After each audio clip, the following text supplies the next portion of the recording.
Here we go. Cut the fix up with some Xbox babies, put the switch up. See me gearing up for war, don't get it mixed up. I come in peace, kid. I'm bringing commentary and the new releases. I put them hours in to get prepared now. We play on expert level, don't be scared now. I'ma destroy you when I'm Forza, I can tear down. If you ain't tuned into the channel, keep your head down. Cut the fix up with some Xbox babies, put the switch up. See me gearing up for war, don't get it mixed up. I come in peace, kid. I'm bringing commentary and the new releases. I put them hours in to get prepared now. We play on expert level, don't be scared now. I'ma destroy you when I'm Forza, I can tear down. If you ain't tuned into the channel, keep your head down.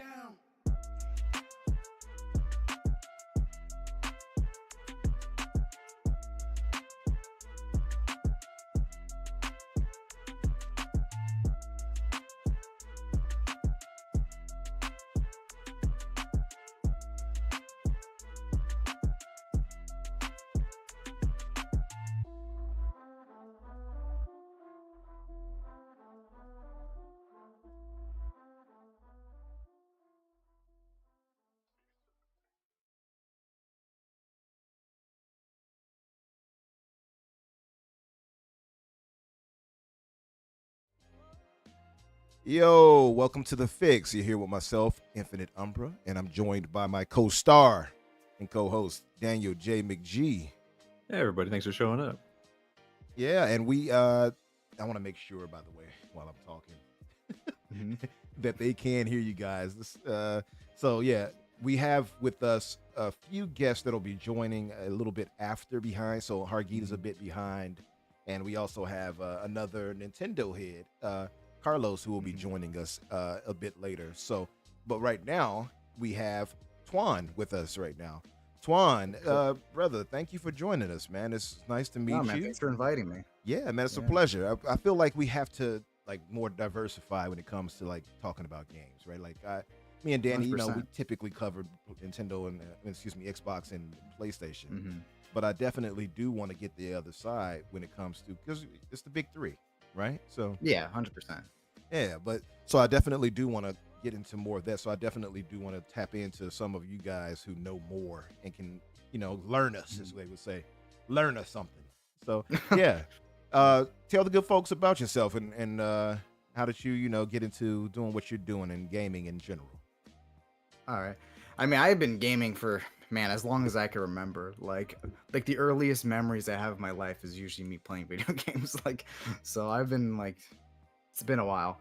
And yeah, me and my I think I've heard of Matt Likes Games. There's Hard Days Mike. Me and him, we also do a podcast every week. We at least try to do a podcast every week. Yeah. We talk about the same thing, topics, games, what we've been playing. Wait, so Matt Likes Games, you guys do a show? Yeah, we do a show as well. Okay, Yeah. I know Matt. Yeah. Yeah, Interesting. Matt and Hard Days Mike as well. Okay, yeah, I know both, but yeah, I know Matt for sure. All yeah. right. So we try to get so we we try to make it like a weekly thing. That's cool. It's always nice to talk about games, right? And I'm Yeah. also on Twitter, right? We just I'm not just talk about games every now and then. I'm not the most active Twitter user, honestly, but I've been wanting to make a YouTube channel for the longest time, and Matt always makes fun of me because I'm always I'm gonna make my video next week, and it never happens. He's like, so that video's coming out next week. What is it, like a work thing that kind of keeps you from doing Yeah, it? Yeah, I mean, I'm always busy with work. I'm planning going back to school soon as well. Okay. But, yeah, well, I mean, you're doing something worthwhile, so it is what it is. yeah, exactly. Yeah. But I have all the equipment. I could do it. It's just Yeah. I have ADHD as well too, so it's terrible combination, I think. It's such a bad combination. But I guess it could work in your favor. I do know a few content creators who have ADHD, and they focus it into this, so they're really hyper into making content too. You know what I mean? So, 100%. Yeah, it's just the starting is the hardest part. Starting's always the hardest part. Yeah, that's true. But yeah, but what could you tell the good folks? What have you been playing lately? What's been your jam? Well, right now I've been playing the re-release of Shin Megami Tensei 5. I'm playing Vengeance because SMT5 was originally a Switch game. It released back in 2021, and just right now they re-released it on all other platforms like PS5, Xbox, PC, and oh my gosh, the game runs so much better. The game run it ran like garbage on Switch. Like I love the game, but it's just like the Switch just couldn't handle it. So it's just so nice playing it with like a silky smooth 60 frames per second. It's just 4K. It's just so nice playing it. And even they've made a lot of improvements to the actual game as well. Like they improved the story a lot. They've also added fixed the combat. Like a lot of people had issues with the combat, but they kind of fixed those issues as well. So it's just they've really they turned like a game that was like an 8 out of 10 to like a 9 out of 10. So it's just I'm really enjoying right now. Okay. So so that's one game I've been playing. And then recently I just finished. I actually platinumed this other game called Unicorn Overlord. It's like a strategy. Oh, yeah. RPG. I'm sure you've heard of that one. Yeah, I've it's been a wanting good to play one. that actually. It's actually really good. Great art. Pretty good. Like the story isn't like crazy or anything. It's kind of like standard for what it is, but it does the job. And yeah, but like the actual what I was really impressed was like just how the game was structured. It's like an open world almost, but like it's almost kind of structured the same way as Breath of the Wild, almost surprisingly. I was not expecting that. Like, oh no. Please tell me I didn't disconnect. No, No, you're you're good. Okay. That's why I disconnect. This always happens. This always happens with Matt, where like all of a sudden I'll just disconnect and I'll just start botting all over. Okay, well that's not happening. All right. Anyways, so yeah, I was surprised the way the game was structured. It's kind of like Breath of the Wild in a way, where you could actually like straight up do the first boss, like right as like the final boss, right as the game kind of starts, and you have like a lot of freedom of where you could go. So you could do the harder levels with like a shadier team, but like it kind of it's obviously it's gonna be a lot harder, but you could do it. Like the game will let you do it. So I kind of appreciate like games designed that way. So Yeah, then makes sense. also, okay. Yeah, so that game, Platinum, that great game. And then Okay. what else have I been playing? Now the unicorn game. Let me ask: is it kind of like it doesn't look like it's well animated for whatever reason? It looks like it's one of those. How do I describe it? I don't know, mobile type games where you kind of just like click on something and a character just does this basic. I hear what you're saying. Is that what it it's is? not like Yeah. the thing is like I understand what you're saying. It's a bit like robotic-ish. Yeah. What you're trying to say, but yeah, I guess you could see that because it's not like you're not gonna play this game. It's not gonna be like anime style, anime style quality animation. Right. It's gonna be a little robotic, but like the actual art itself is like everyone has like the standard idle pose, right? And then they'll kind of do an animation every time they're talking. It's like it's kind of standard, right? It's not gonna be like extremely fluid. Like this studio, right? It's only like a studio of like 60 people, I think. So it's not like the biggest studio in the world. Got you. So it's kind of akin to. Well, they just showed it on the screen a second ago. Kind of like the Ace Detective, or excuse me, Ace Phoenix Wright, like the Ace. I guess it is kind of comparable to that, but like the Yeah. thing is, like with like Ace Attorney, they kind of like Ace snap Attorney. into Thank you. I like couldn't get the name. positions. Yeah, they kind of snap into like those like animations, right? But like it's a bit more smoother in like Unicorn Overlord. Like it's not like they kind of like instantly snap towards like an expression. They kind of like animate into it, right? They don't just like boom, expression, right? Yeah. So it's a bit more smoother than that, but it's kind of the same idea. Okay. So Yeah. Well, definitely a lot of those I have to check out. Like I have been playing Octopath Traveler 2, about 60 something hours into that now. And a beautiful thing about that, and this is why I love the Xbox ecosystem so much, is because like people will get the wrong idea. Like I am an Xbox mainstay because I love their ecosystem and I love what they offer as far as Game Pass. So they'll take that as, oh, you're an Xbox fanboy. Well, if that's what you want to say, hey, it is what it is. But I game on everything, right? I don't discriminate as far as a good game. A good game is a good game. Exactly. But what I love about that is play anywhere title. So I have played it on the go on my ROG Ally as well, which is why I racked up so many hours so quickly. So I have been gaming on that as well as PC and Xbox. I just wanted to try it out on everything, and I loved it, man. I love that freedom of having a title. I honestly believe they would do well to work out a contract with all developers, if possible, to work out at least all developers that putting their games into Game Pass, to have them be play anywhere titles. I think that's the way to go. Yeah, I see why not. I mean, like you said, it's just having the option to go to a handheld, go on your console, even go on your PC, just because you don't have to buy the game like 3 times, right? It's just nice to have that option, right? I can imagine the developers is probably thinking like, well, we're going to lose out on sales if that's the case. I can Yeah. probably imagine that, to be fair to them, but I just think it's so dope, man.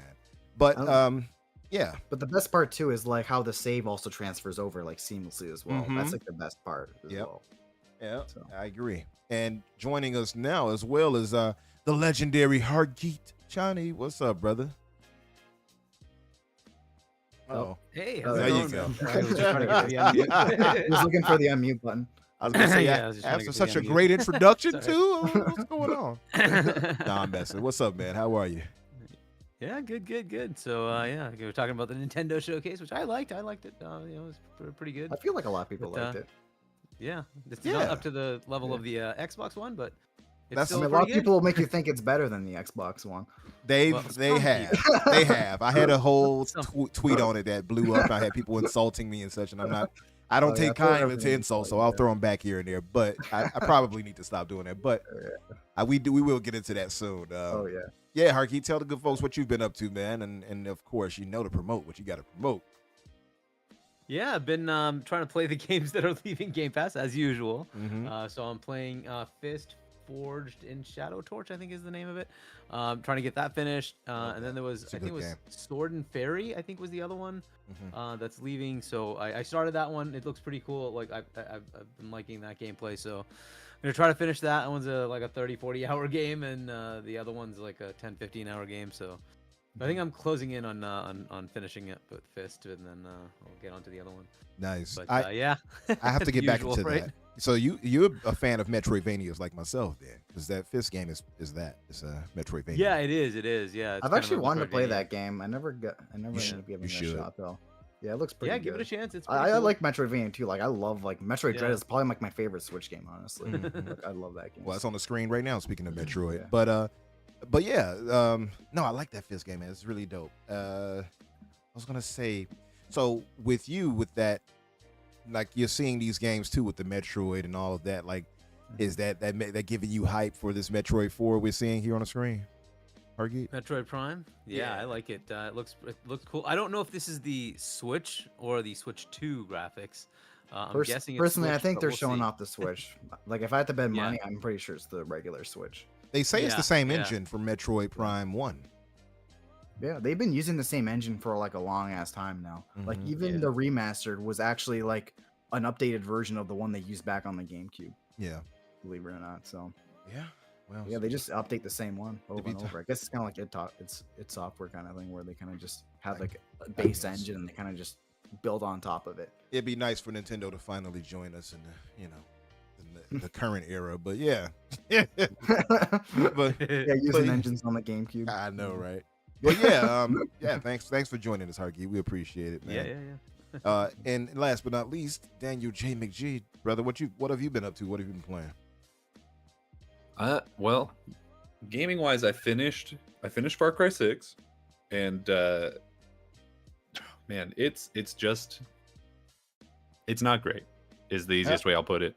Is like I don't dislike it. I don't think it's like a bad game or anything. I think it's one of those games that you could just like play and turn your brain off and shoot some people for a while, and that might be fun.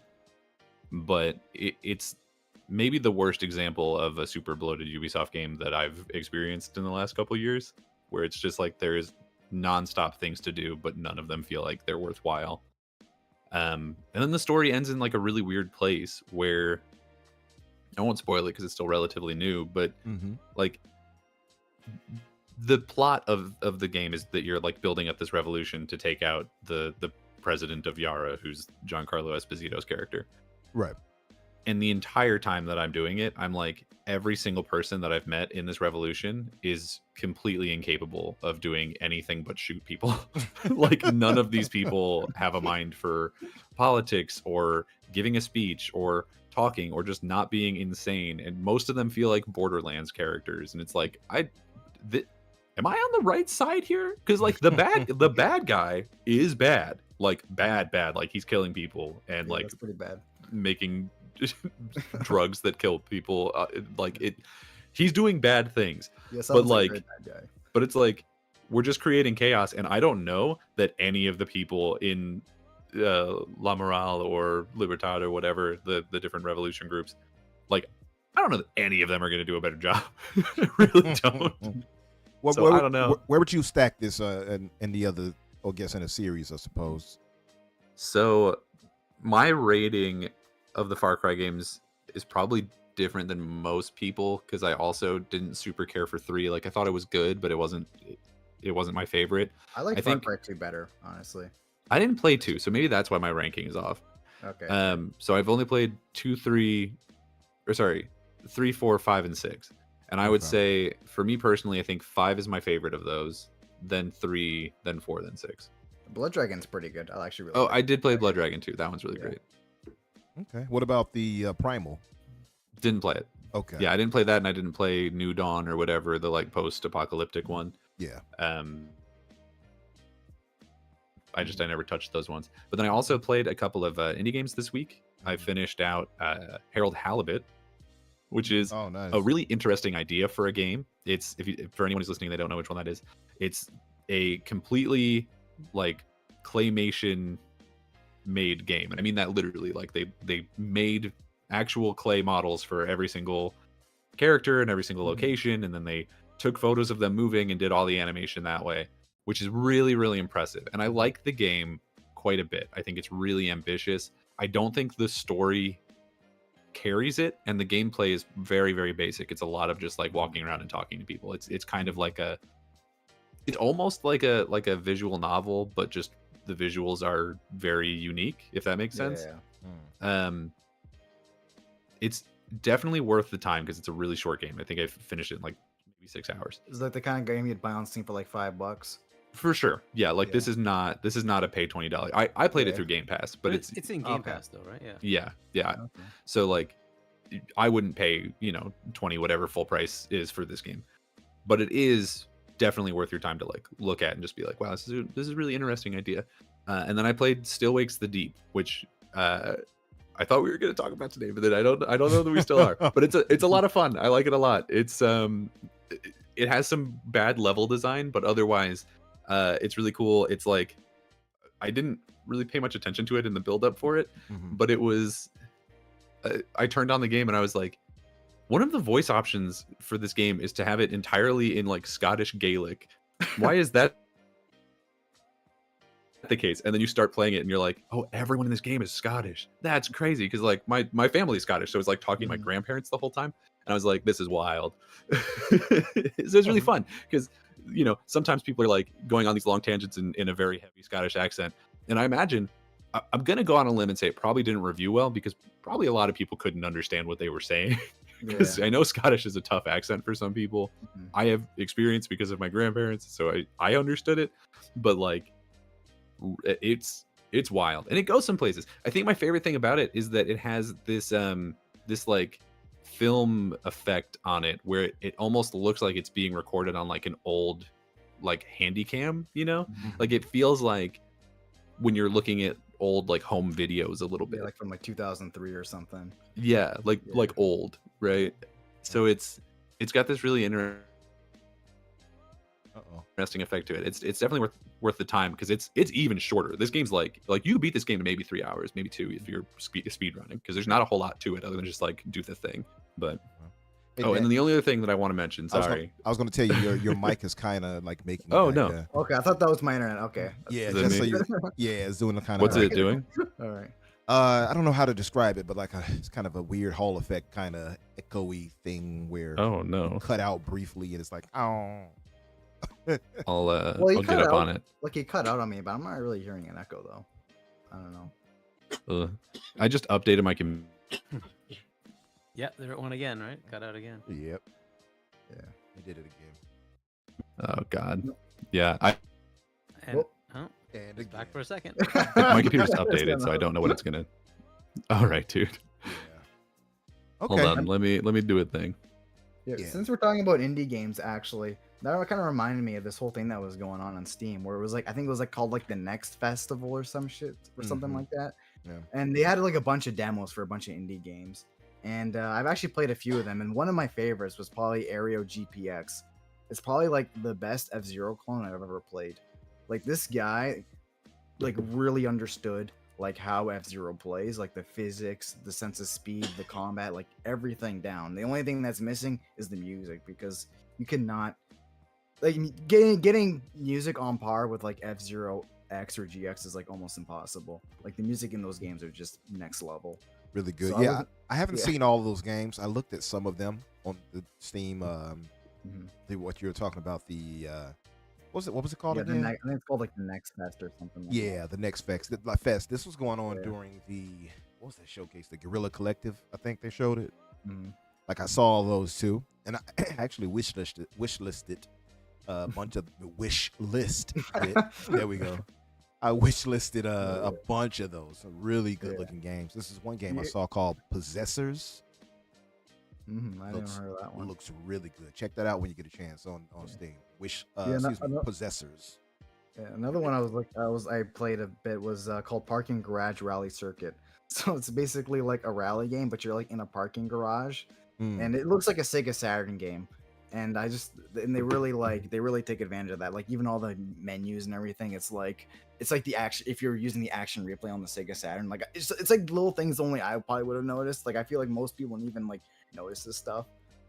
But it's just so cool. You can tell the guy really loves the Saturn. And I think the guy who actually made this game is the same guy that made Jelly Car. I'm not sure if you guys I don't know if you guys remember that game. It's like a really old mobile game. No, I don't back in the remember day. that.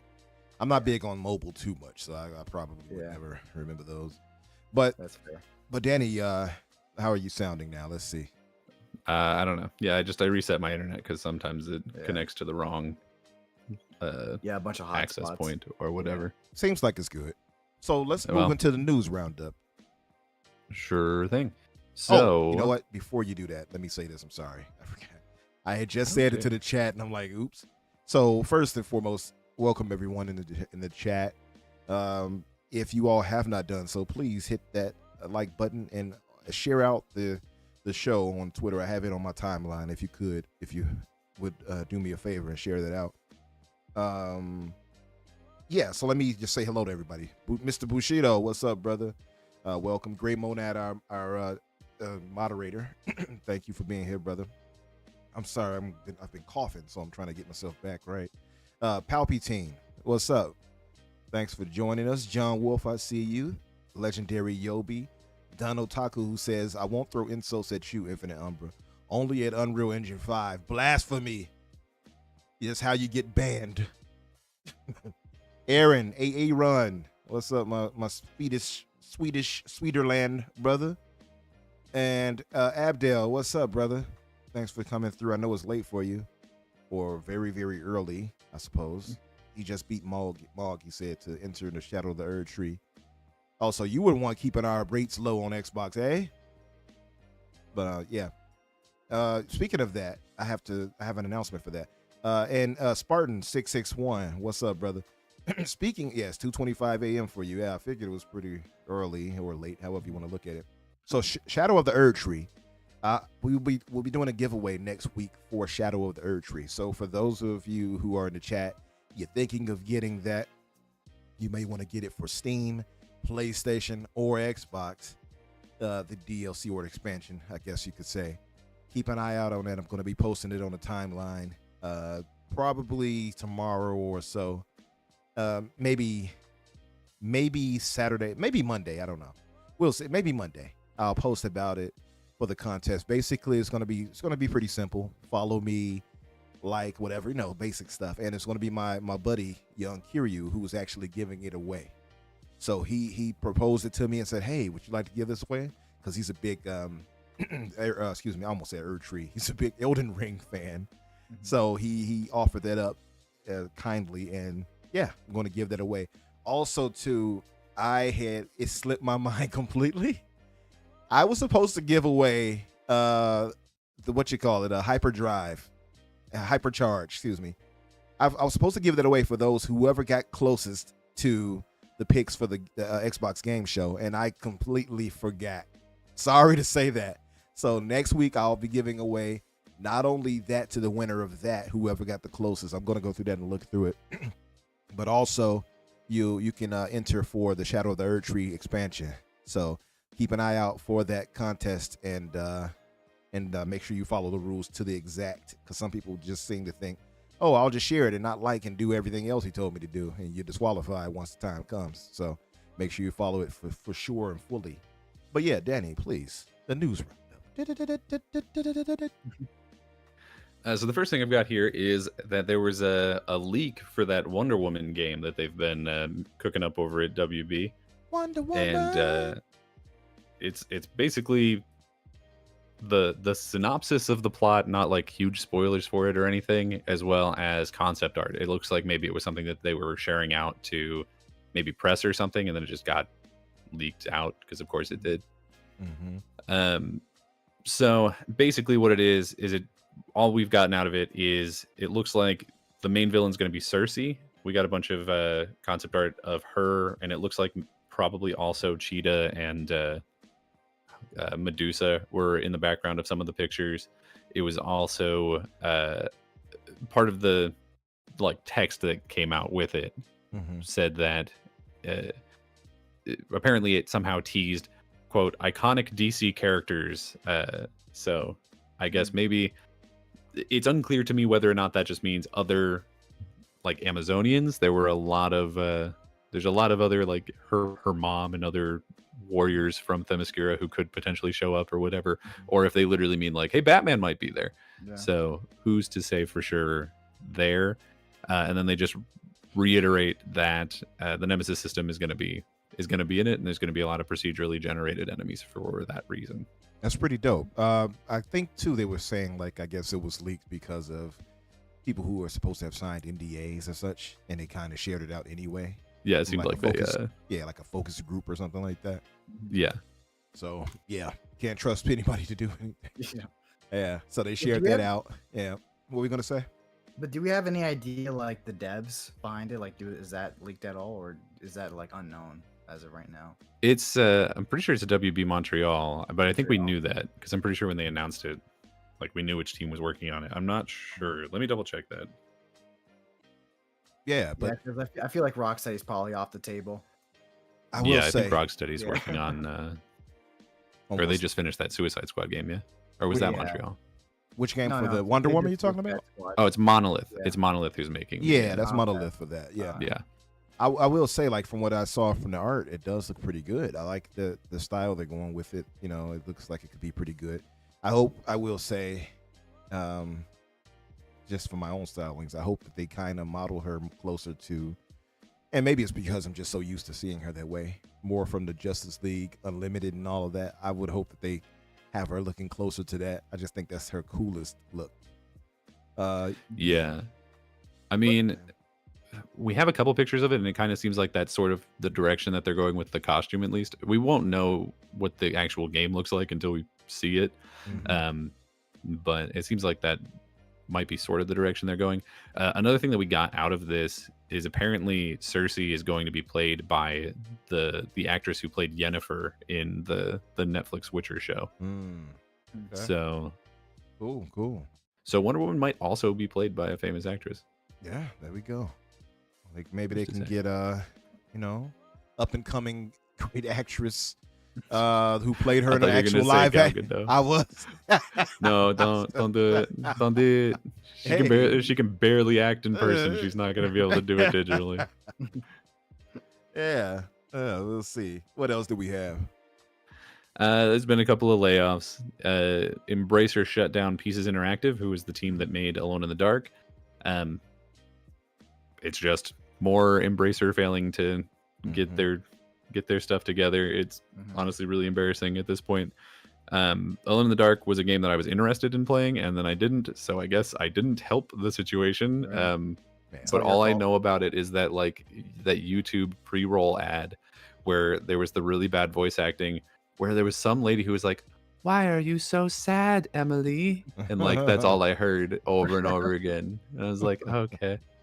And then just to get it in the same breath here, Galvanic Games has also closed. It's a smaller sort of indie game. They made a game called Wizard with a Gun. And in their statement, they were basically just like, it's really hard for video games right now. We put out a game and it didn't make numbers, and so we can't do it again. So Yeah. So Donald Taku asked, he said, we know that James Gunn wants the actors to be the same in the game as the movies. Do you think Wonder Woman will start this trend? I don't know. My assumption would be no, because I think this was development of this started before James Gunn made those announcements, or before he was even officially in charge of the DCU. So my assumption would be no. Also, just looking at the few plot things that we've gotten leaked out, it's like, because do you really want to start a Wonder Woman into this universe who's already fought 3 of her biggest villains? You know what I mean? Like have already had a rapport with Cheetah and Cersei and Medusa and probably some other characters. It's like, I don't know. That seems like a weird place to start. So yeah. I'm gonna say no. It could be yes, but honestly I hope not. Yeah, yeah. I don't see the necessity of that. I mean, there's 2 different entities, but I guess for continuity's sake, to kind of get used to that person as that superhero, I suppose. Yeah, and he's also said, like, in that same interview where he was talking about that, he mentioned how, like, that doesn't necessarily need to be the case for everything. Like, he was still down with the concept of, like, the Batman being a separate universe and, like, the Harley Quinn show being a separate universe and all that. So it's not like literally every single thing that comes out of DC has to be part of the DCU. It's just like, also we'll do some video games that'll be included. So right. Yeah. So Gray Monad said Embracer needs to start selling off some of their IPs. I think they're going to be forced to after so long. I mean, it's going to be a estate sale pretty soon here. Mm-hmm. Yeah. I mean, they still have Crystal Dynamics, right? That's kind of well, because recently they split into 3 different operating groups, and Crystal and Eidos, I think, were lumped in with the like Middle Earth Enterprises one. So that's probably the big ticket one. I wouldn't be surprised if people come with offers for that sub entity, because getting IP rights to Lord of the Rings as well as 2 pretty historic studios, like, that's worthwhile in and of itself. Yeah. Well, what else did we have, Danny? Your friend and mine, Matty Plays. I've never met him. He's not actually my friend. He doesn't know I exist. Had an interview with Todd Howard, and some stuff came out in it. Who met him? Hargeet did. Oh, I think is what he said. Talk your stuff, Hargeet. I met him, whatever. How I mean, was he like he wasn't like on an odd spectrum of a Jeff Healy, was he? No. He seems nice. Okay. No, nothing like that. No. Cool. So he had an interview with Todd Howard, and a couple little tidbits came out. Mostly, I watched the whole thing. Mostly, it seemed like, Todd obviously wasn't gonna like give any new information really. But he did mention that they are thinking about supporting Starfield long term. He not even soft announced. He fully said, like, there's gonna be another expansion for Starfield next year. That's like a full story thing, and that may continue for the foreseeable future. He was pretty non-committal about like a third one, but implied that they were at least considering it, as well as just continued updates and so on to that game. And just the idea of one of the things he really hammered home is just people play our games for a very long time, and so we would like to support them for longer. He actually specifically mentioned how he kind of wishes in hindsight that they had supported Skyrim for longer. Yeah. No, I saw that, and of course I love the interview. Shout out to Matty Plays. He did a great job. Yeah. And I know that was pretty big for him. Absolutely. And Todd Howard is a fan of his, which was like, I know, like, that has to be dope to hear from a legendary creator like that. I would scream internally and externally. I'd be like, excuse me 1 second. I'd pause. There's Go scream outside. Right. Make an enemy of all my neighbors. Your neighbor downstairs start hitting the ceiling. Stop it. But no. What's going on Yeah, over that's there? like a mom He's and baby interviewing kind of Todd Howard. Right. But no, like, that was pretty good, and that interview was pretty good. But I like hearing that and seeing how Shattered Space looked at the Xbox showcase. Hargeet, you could tell us, like, what's your thoughts on it? Because it looked like one of my complaints for Starfield, and I love the game, but one of my complaints was that I feel like Bethesda's kind of tied to this old model of how they do games. And what I mean by that is they don't really put an emphasis on to set pieces and things of that nature, right?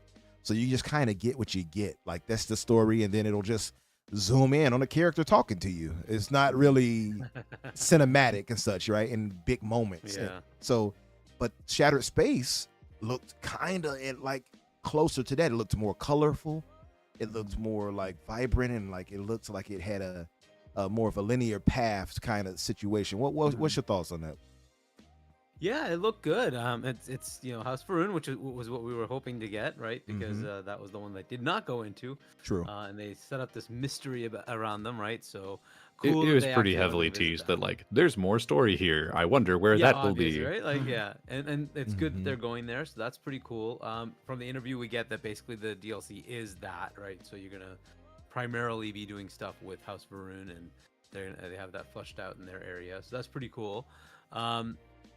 Yeah, it looks like it's got a little bit of a different tone too, right? A lot of the other stuff is more maybe upbeat, and this is not so much, right? So that looks pretty cool, right? So it's kind of got a more horror, creepy vibe than most of the stuff that's been in Starfield, right? So that looks like it's pretty cool. So like I've been waiting for the DLC to go back into it, right? So I kind of did like the New Game Plus, and then just said I'll just wait and wait for the DLC and then get into it. Yeah, and so when it comes out, whenever it comes out, I'll try to get back into it. Of course, this fall is also ridiculous with the number of games. Oh man, But, we'll try to figure that out. It's over for me. it's Yeah. stacked. I think September alone has like I know it's a too much. ridiculous amount of games dropping. Like October is gonna it's gonna kill me, man. I don't know if Man. I'm gonna. It's gonna Yeah, So- be yeah, over for me in October.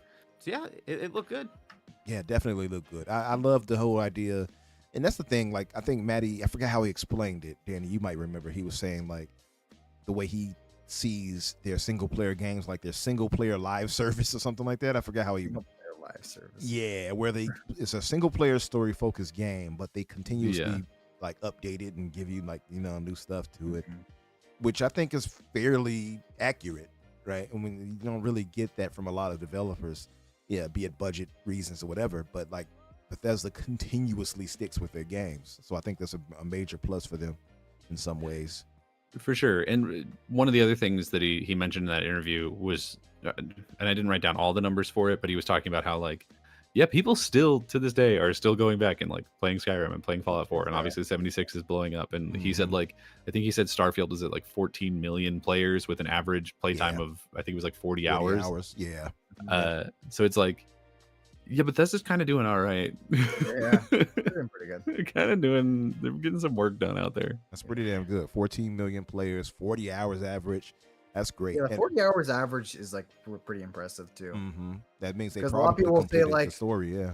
Yeah, like a lot of people will be like, oh, people, they boot up the game and quit it. That's Mhm. what people will. I'm sure there usually were a say. couple. Right. Yeah, of course there are a couple, Yeah. but like for them all to add up to 40 hours is like, It's impressive. it shows you that they put a bit of time into it. Mm-hmm. I Definitely. mean, I was a really big fan of it, and I only put in 70, so that's not even like that high above average. Yeah. I know, right? Like even me, like I think I put like 80, around 80 hours, and that was like on the lower spectrum. I have Level, both of you the beat fans. with 300 plus hours. Yeah, like I think Matt has like fucking like 20 days or something like that. Oh, It's sheesh. something crazy. I'm like, I don't know. It's something stupid like that. Man. Like, I don't know how. Yeah, it I, don't, is. I don't think the game had that much content to play that long, but no, Well, it it's probably, right. you know what? It funny. probably did, actually. I take that If you back. got really into like base building Yeah. or whatever, I Yeah, bet that's you could true. stretch that out. I'll take Yeah, that it's back. funny Yeah, because it's a It's lot. funny because like you had like 6 days logged into the game, right? And I was gonna say this side quest, right? I was gonna talk about. He's like, "Don't talk about it. I haven't done it." I'm like, "How have you not done it?" yet?" How? Yeah, you put 6 days in the 6 days worth of like hours in the game. How have you not done it yet? Yeah. I was just shocked. I was But- like, "What are you doing in this game?" Shout out to my brother Shane Bailey. What's up, brother? I don't know if you guys knew this. Well, Danny, you probably knew. We did that whole thing with Shane and a group of other great Yeah. guys, including Silent Cypher, where we did the Halo 3 table read, which was, man. Excuse me, not Halo. Yeah, Halo 3. I'm right. Oh, wait, is it 3 or 2? I thought it was 2, but I it wasn't was- there It was 2. because you played Tartarus. It was 3. It was 3 because it had to be 3. Yeah. It was excellent, man. Loved it. Shane says Halo 2. Was it Halo 2? Oh, it was Halo 2. That's right. Because, okay, I had to get my mind right. we go underwater and all of that in part 2. That's right. That was dope. And yeah, that's right, because spoilers, Sergeant Johnson did not die in this one that we talked for, so it couldn't have been 3. Not until y'all do the sequel. Exactly. But loved it. Hopefully, I suggested, I don't know if we'll ever do it, but hopefully we'll ever get to doing a read for Mass Effect. Definitely want to do that one. Oh, that'd be cool. Yeah. Halo 3, I It would guess. take forever, though. It would. I guess you could do part 1 and well, I don't know.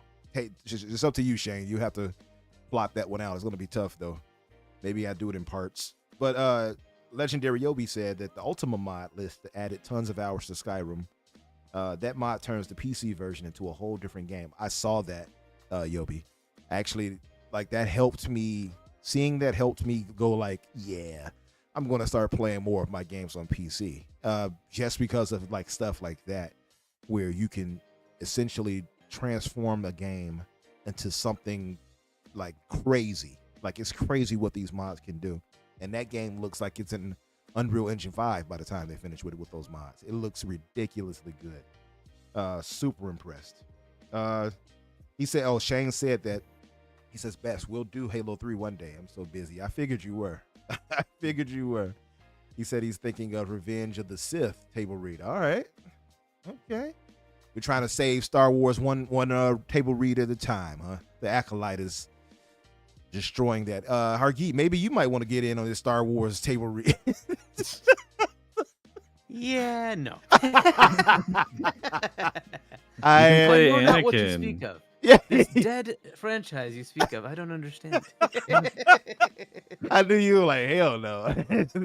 But now listen, that Acolyte series, I saw a bit of that. I was like, what are they doing? Like, why would you do that? Anyway, I don't want to get into that because it'll take us off key for. I haven't seen any. I honestly haven't even bothered to watch it. Yeah, you're not. There's so many other good shows happening right now. You know what I mean? Like The I Boys agree. came back. House I'm of the loving Dragon it, is by back. the way. Speaking I of haven't watched The Boys, but I'm gonna start it soon. Yeah, tell me. I want to. We'll talk about it next week. We'll go not overtly. We'll kind of just discuss it a bit. Yeah. It's a lot of people that's hating on it. I thought so far 3 episodes that they put up, I'm enjoying it. I don't think it's as great as the other seasons just yet, but it's only 3 episodes. So I can't fully judge it, but I'm not like a lot of people are so mad at it. I'm like, why? It's not that bad. Yeah, I don't know. People just needed to find something to be mad at, I guess. Yeah. PNX, what's up, brother? He says, hello, gentlemen. It's Inked El Chapo. I knew it was you from PNX hanging out. How are y'all? We're good, man. Thanks for coming by, brother. Appreciate it. But what else were we on, Danny? I'm sorry. We got sidetracked. No, you're totally fine. There's been some shakeups over in the marketing department of Xbox, namely marketing chief Jarrett West. I combined the two because I'm dyslexic. He left the company to go and work for Roblox, which is being internally viewed as a positive thing. And I don't want to speak ill of him, but one of the things that we have consistently said was not great about Xbox was the marketing. So hopefully this shakeup does good things for them. Apparently, we've been seeing it for Call of Duty. The marketing is insane, but I've been hearing from other people that apparently their plan is to ratchet up the marketing on other games now too as well. Good. So I guess we'll see. We'll see how that works out. If there has been one consistent complaint, it has been marketing. Wouldn't you say, Yeah. Hargeet? Yep. You stepped Yeah, away. but I've been hearing, and that marketing is now ratcheting it up, right? So people are seeing ads for a lot of the Xbox games. So Yeah, that's a good thing. That's pretty cool. What Yeah. Do you guys think maybe they might move our good brother Aaron Greenberg up to a position of that? Because, maybe put him on. Well, that Aaron's already position. head of that, isn't he? I think this is the person that left. Was he the Game Pass person? He was the hold on, I just deleted it. Because He the way it was sounded, it the sounded like he was marketing chief is what his title was. Okay. So what? Xbox marketing chief. What was what's Aaron's? Is he under him or was Aaron He's over like him? VP of marketing or something like Let me that, look. right? Okay. You can just look it up. Because I was going to say maybe that helps alleviate it, but if Aaron is over him, maybe he doesn't. Yeah. Aaron Greenberg is vice president of Xbox Games Marketing at Microsoft. Is what Yeah, it says in his Twitter bio. He's VP, right? Yeah. Yeah, so he's over him. Okay, well, we'll see. Hopefully they improve regardless. Listen, I got love for Aaron. I know. I No mean, shade. it looks like it has improved. There is definitely a marked increase in Mhm. advertising. The thing is, that's good. I'm pretty like Activision has usually been pretty like good when it came to like marketing for like Call of Duty especially. So I'm not sure if like since obviously Microsoft owns Activision now, like do they own like that department now, or like how does that work now? Like do they have people They that used coordinate. to? They Yeah, I'm coordinate, but yeah, assuming it they is do. Activision still doing a lot of theirs. Yeah, because like Yeah. that stuff's always been like pretty consistently good. Like I feel like every Call of Duty has like pretty crazy marketing for the most part. Like Yeah. they always have like big names to market it. They got like Mhm. Snoop Dogg in there. They try really hard.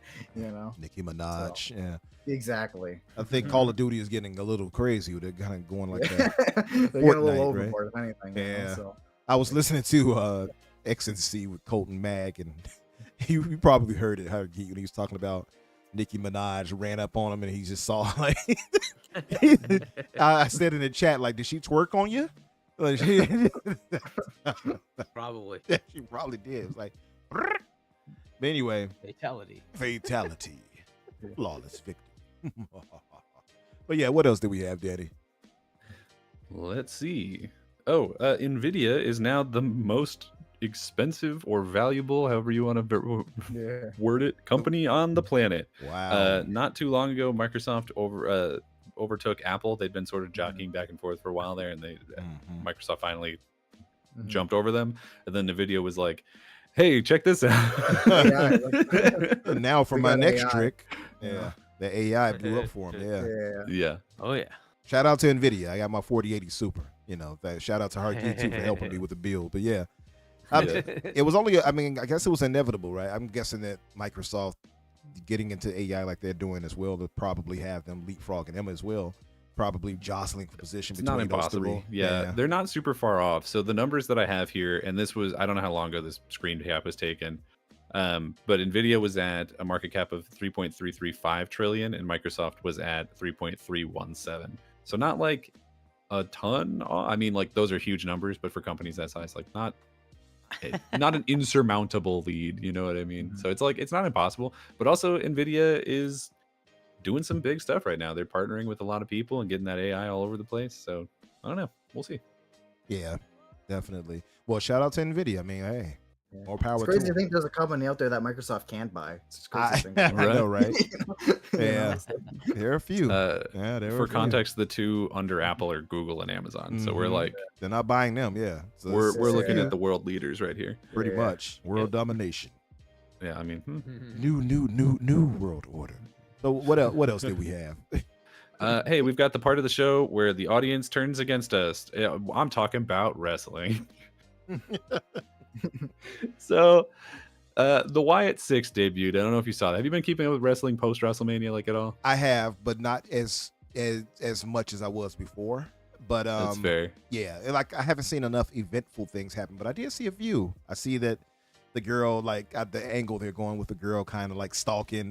What's his name? Dom. Oh, Dominic Mysterio. yeah, Dom. So it's it's, Mysterio. so that's funny. Liv Morgan. Liv And Morgan, what that's had her name. happened was Rhea Ripley, who was like Her the nemesis. mommy to Dominic Mysterio, she got injured and she's gone, but she was supposed to be having a feud with Liv. So right now, Liv is on this like revenge tour, and one of those things seems to be to steal her mans. So that's where we're at. I like but, the like angle. frankly, Yeah. quite frankly, steal a better man's. Like Dom is he's so trash. He's got that Edgar haircut, and he's just like, he "Ugh." got the little mustache going now. Ugh, You know, he's so gross. despite that, I have grown to like this kid, man. I Oh don't- yeah, no, he's a good character. He is. He's a good character. It's just fun to watch, and they don't try to like have him be dominant, which it wouldn't work. No, anyway. he He's couldn't too small possibly for be. that. He was standing next to Rhea Ripley. Yeah, exactly. Getting carried by There's her. no shot. Yeah, I agree. But I saw like also it was a bad rope incident, I guess, going on over at the Yeah, so Clash of the Castle. I'll talk about. I actually have that on here too, but real fast, I just want to talk. Well, no, we'll do this first because we were on topic. So yeah, at Clash of the Castle, it was frankly kind of a mess. I didn't think it was a good, premium live event because it's not a pay per view anymore. in general, there was a lot of like really bad booking decisions. But one of the things that has more so sort of taken the internet by storm is that they seem to have somehow messed up the ropes, because almost every match had some kind of rope related botch, and I refuse to believe that like that many, like Damian Priest and AJ Styles and Jade I Cargill saw and that every one. single one of these people on the same night just like couldn't figure out how ropes work. Yeah, I don't like believe that that's either. that seems highly unlikely to me. Yeah, I saw all those Um, botches, and I'm like, that is dang. Like There was a lot. the one with Damian Priest, he could have broke He his got ankle. hung up for a minute. Yeah, man, I think saw he did that. actually pretty severe, not break it, but I think He he hurt himself. that Maybe ankle pretty it bad. looked yeah. like it. The way like that could have snapped his stuff. Like the way he got caught in it. Yeah. And I would give credit to Drew because he kind of caught him a bit and then kind of helped A little bit. sold it a little off the Drew's way really, he should have. Yeah, really, really good. He's a good person to have on your roster. he's really solid. But yeah. that's that was dangerous. that's the exact way that Mick Foley lost his ear. really. Yeah, he did that, but instead of his ankle, it was his head. And the wires back then Oh. were tougher and they were steel, and they sheared his ear off the side of his head. Goodness gracious. So that is a very dangerous and very real thing that someone got yelled about for Nick that Foley. backstage. Nick- 100%. Nick is the Jackie Mick. Chan of wrestling. Oh yeah, Mick Foley's great. Sheesh. I said Nick. the I meant to three- say Mick Foley. You're good. Uh, The three faces of Foley. We Yeah, love him. dude, love all of them. That Mhm. man is he's a tough cookie, as they would say. But Yeah, I didn't care. So Clash was last weekend, and I didn't think it was a very good pay per view. yeah, There were. yeah, It's one of those things. It's starting to get annoying because like wrestling is becoming super tribal in the same way that video games have been for a while, and so whenever you have like any kind of, I don't know, negative thing to say about either company, which quite frankly both of them are doing really amazing things and both of them are doing some not great things, and I said something about like, oh, there's some bad booking decisions for this, and like, boy, my DMs lit up with just like, it's long-term storytelling, and I was like, you don't yeah, know but, like, anything. yeah, but like the story that they're telling right now isn't good. Yeah. So I don't care how long it is. They have some adjustments. I did see the NXT. What's that guy name? Hendry. Joe Hendry. He's kind of so funny Joe to Hendry. me, man. Oh, he's very funny. Yeah. He's this like internet darling who is over in TNA. So NXT is Yeah. doing a lot of crossovers with TNA, which is maybe slightly insulting to TNA because TNA is like a whole ass promotion in and of themselves, and they have to only cross Work over with with the smaller, WWE's developmental lesser brand for high schoolers, Yeah, which is like not the biggest compliment, but the content is good, so like who cares? yeah. But it's a cool thing that they're doing. I think they're taking a note out of AEW's book because they've been partnering with other companies because when they were starting they were already doing that, and I think WWE looked at that and they were like, you mean we can have really talented people from other companies show up and not have to pay them? Hell yeah, dude. I believe in Joe They'll just continue Hendry. getting paid their salaries from other places. Fantastic. Why would I not do that? Yeah, Yobi started singing the song. He believes. He's a believer. Says say his name and he appears.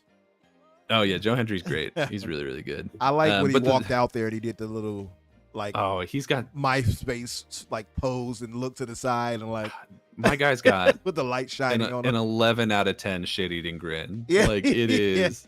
He's funny, man. I He's can so see good. I can see a lot of potential with him. Being honest, Yeah. if they use him right.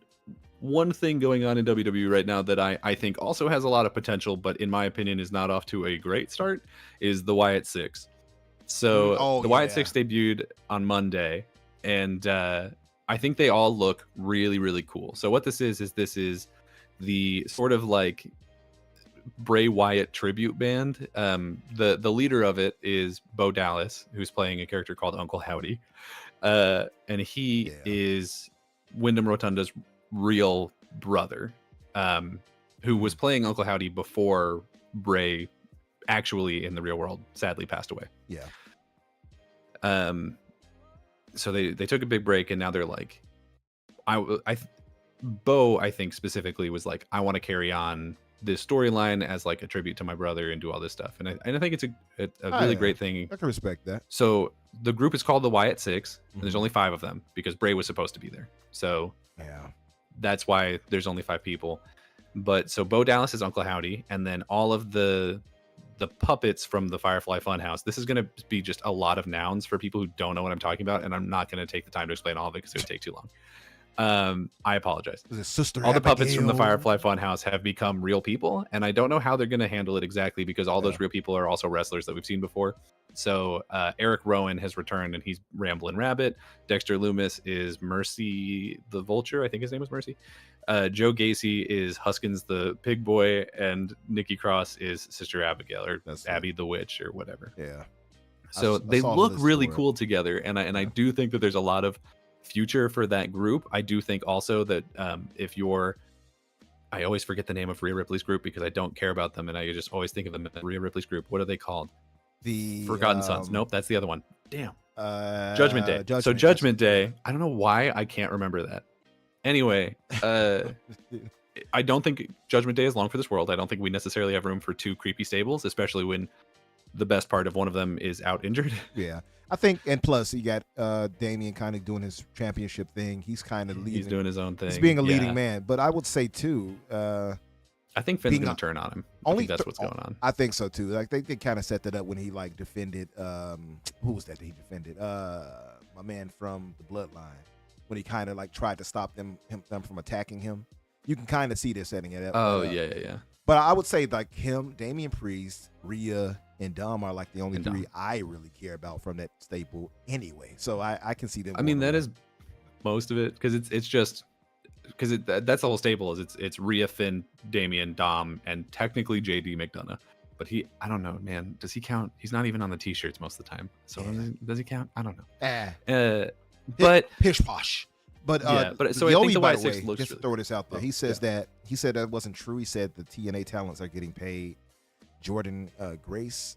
Jordan Grace has been doing like whole things. Okay. I think my hope is that I mean it's only going to be on NXT, I assume, going at least for the foreseeable future. But whenever they do like their war games or whatever, I hope they do NXT versus TNA. I think that'd be really cool. Okay. Well, listen, not for us to stand on this too long because I know our guests are not quite wrestling. No, that's fine. I just want to throw in one more thing about it. 64. I know some things. Okay. I just want to throw in one more quick thing about it because it's the way that they debuted is that like they did this. The only reason that I'm not super hype on what they're doing right now is because they did this like high school gym theater class like haunted house where the camera like, oh, what's going on, and it like went backstage and there was like a fog machine set up and all the like crew were laying on the ground and like bleh, I'm dead, bleh, they killed my me, blood spatter, and like it looked so bad, but the costuming on the people looks good and I have hope and I think it'll be great, but that was not a cool introduction in my personal opinion. I'll be honest, I saw that and I was like, this is kind of cheesy. I'm not gonna lie, it was a little cheesy. Yeah, it is what it is. But also, too, I think they would have done well to actually play the music. I didn't hear them. Did they play the music? They did, but I think like only at the end. Okay. Yeah. So with the clip they have floating around on Twitter doesn't have the music. I think it would have elevated it that much more if you'd actually heard that. You know, yeah. I think that would have really elevated it. But whatever. It is what it is. We'll see how that works out. But I do agree. I thought that backstage thing, that didn't work in this case. It looked pretty... Yeah, cringe. There's something about it where it was just like, it was cringe for sure. I don't know about it. But let's move to the last one of this because we definitely have to get a move on. Absolutely. So I had this one earlier, and you asked me to move it to last so that we could transition into the rest of the conversation. But Matt Booty did an interview, I think, recently. I don't actually know where this quote comes from. It might have been an internal email, actually, now that I think about it. But the quote is, we continue to make those decisions individually. This is in regards to putting games on other consoles. Make those decisions individually on a case-by-case basis. We are absolutely committed to having launch exclusives on Xbox. It's part of our core promise. And then later he was like, the Xbox device will always be core to what we do. The console is fundamental to what we do. So he's like doubling down on the console and all that stuff. But he's also like launch exclusives, and everyone's really hanging on that. Yeah, the launch part. So yeah, it was an interview, by the way. It wasn't. It was. So, okay. I did want to get your thoughts on that because that right there, that is tricky to me. Hearing that, right? You hear that, and it to me it leaves way too much out in the open when you hear that, and it's worrisome. The whole launch exclusive only lends itself in naturally to us thinking like, okay, 6 month to a year window before it goes to other platforms. And we want clarity. We don't want them, for instance, to be like, oh, here's the game on Xbox, and then they surprise us by also later, 6 months later, it's going to be dropping off on this at some game show announcement or something like that. Yeah. What's your thoughts on that with this interview, Harkeet? Well, look, I mean, it's a tough position to be in. They're going to bring games to more platforms. They also just happen to have some very large games that will always be multi-platform, like Call of Duty and Diablo and things like that, right? So you just have to accept that that's the world they're in now. And you know, they will potentially look at other games. You know, obviously, of the four were varied in like the size and scope of the game, right? That they brought over to test out what the market does for them. And you know, he mentioned Sea of Thieves. That was the one that seemed to do well. I don't think he mentioned any of the other ones, so those tests apparently did not go well. So based on that, they're gonna have to kind of figure out what makes sense, right? So you know, there's gonna be some games that it just makes sense to move them there. There could be other ones where, you know, like Doom, right? It's like, hey, this was a series that was already there, so you got part 1 and 2. Are we going to take away sort of the third one? You know, maybe it's not a good idea to do that. We'll just put it on the other platforms as well. And I would expect that to also not just be on PlayStation, but I would expect it to go to Switch, because I think the other two entries made it to Switch, right? Yeah. So I would expect it to kind of make it there too. Just because it was kind of like a continuation of that like thing, right? Because So not only that, but you know, like I feel like Doom's identity is like, oh, how many platforms can we put this game on? You know, that's just kind of right. Doom as a whole. And they like the challenge, right? It likes the challenge of putting, you know, getting the most out of each platform. So fair enough, right? So there's gonna be games like that, and then, you know, there's gonna be other ones where they don't see the value in it, right? And they won't bother. But this is kind of the new Xbox, right? And you have to look at the sort of enthusiasm differential between, you know, what we saw from State of Play and from Nintendo and from Xbox, and certainly, you know, Xbox and Nintendo are bringing it, and you know, it's like Sony's really not, and they're gonna like Astrobot. I'm excited for Astrobot. I don't know about you guys. it's just, I'm not. I'm like so excited for that game. It looks good. Actually, I'm excited about Lego Horizon as well. Like, not to be tongue in cheek about it, but I will like play that game. I like the Lego games, so it looks pretty good, right? So, but they're not giving you those big games that they normally give you, right? And that's kind of the thing that they're in, right? They're in this little bit of a funk because they, you know, moved over to gas, and that didn't work out, right? They canceled most of now those they're backing games. out of gas, you know. They canceled, and they going back to canceled normal, the Last but- of Us game, you know. Factions, right, and Twisted Metal and all those, right?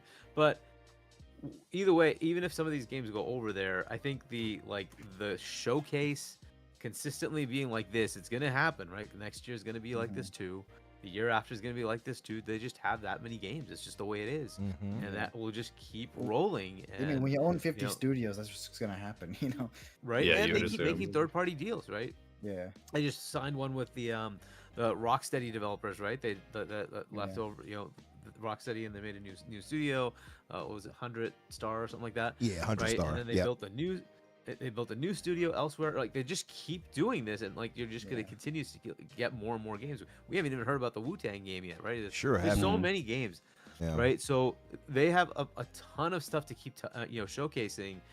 Whereas on the other side, I don't know if they really, I mean, maybe they make third-party deals or not. I don't know. We'll see. But and Nintendo just quietly just keeps doing its thing. 8 to Nintendo 10, continues 15, doing you know, Nintendo. games every freaking year. They just keep Yeah. pumping out games. Like, it's ridiculous how many first-party games they have. And then they get like the third-party support in more indie level, right? But so will these games go over? Some of them will.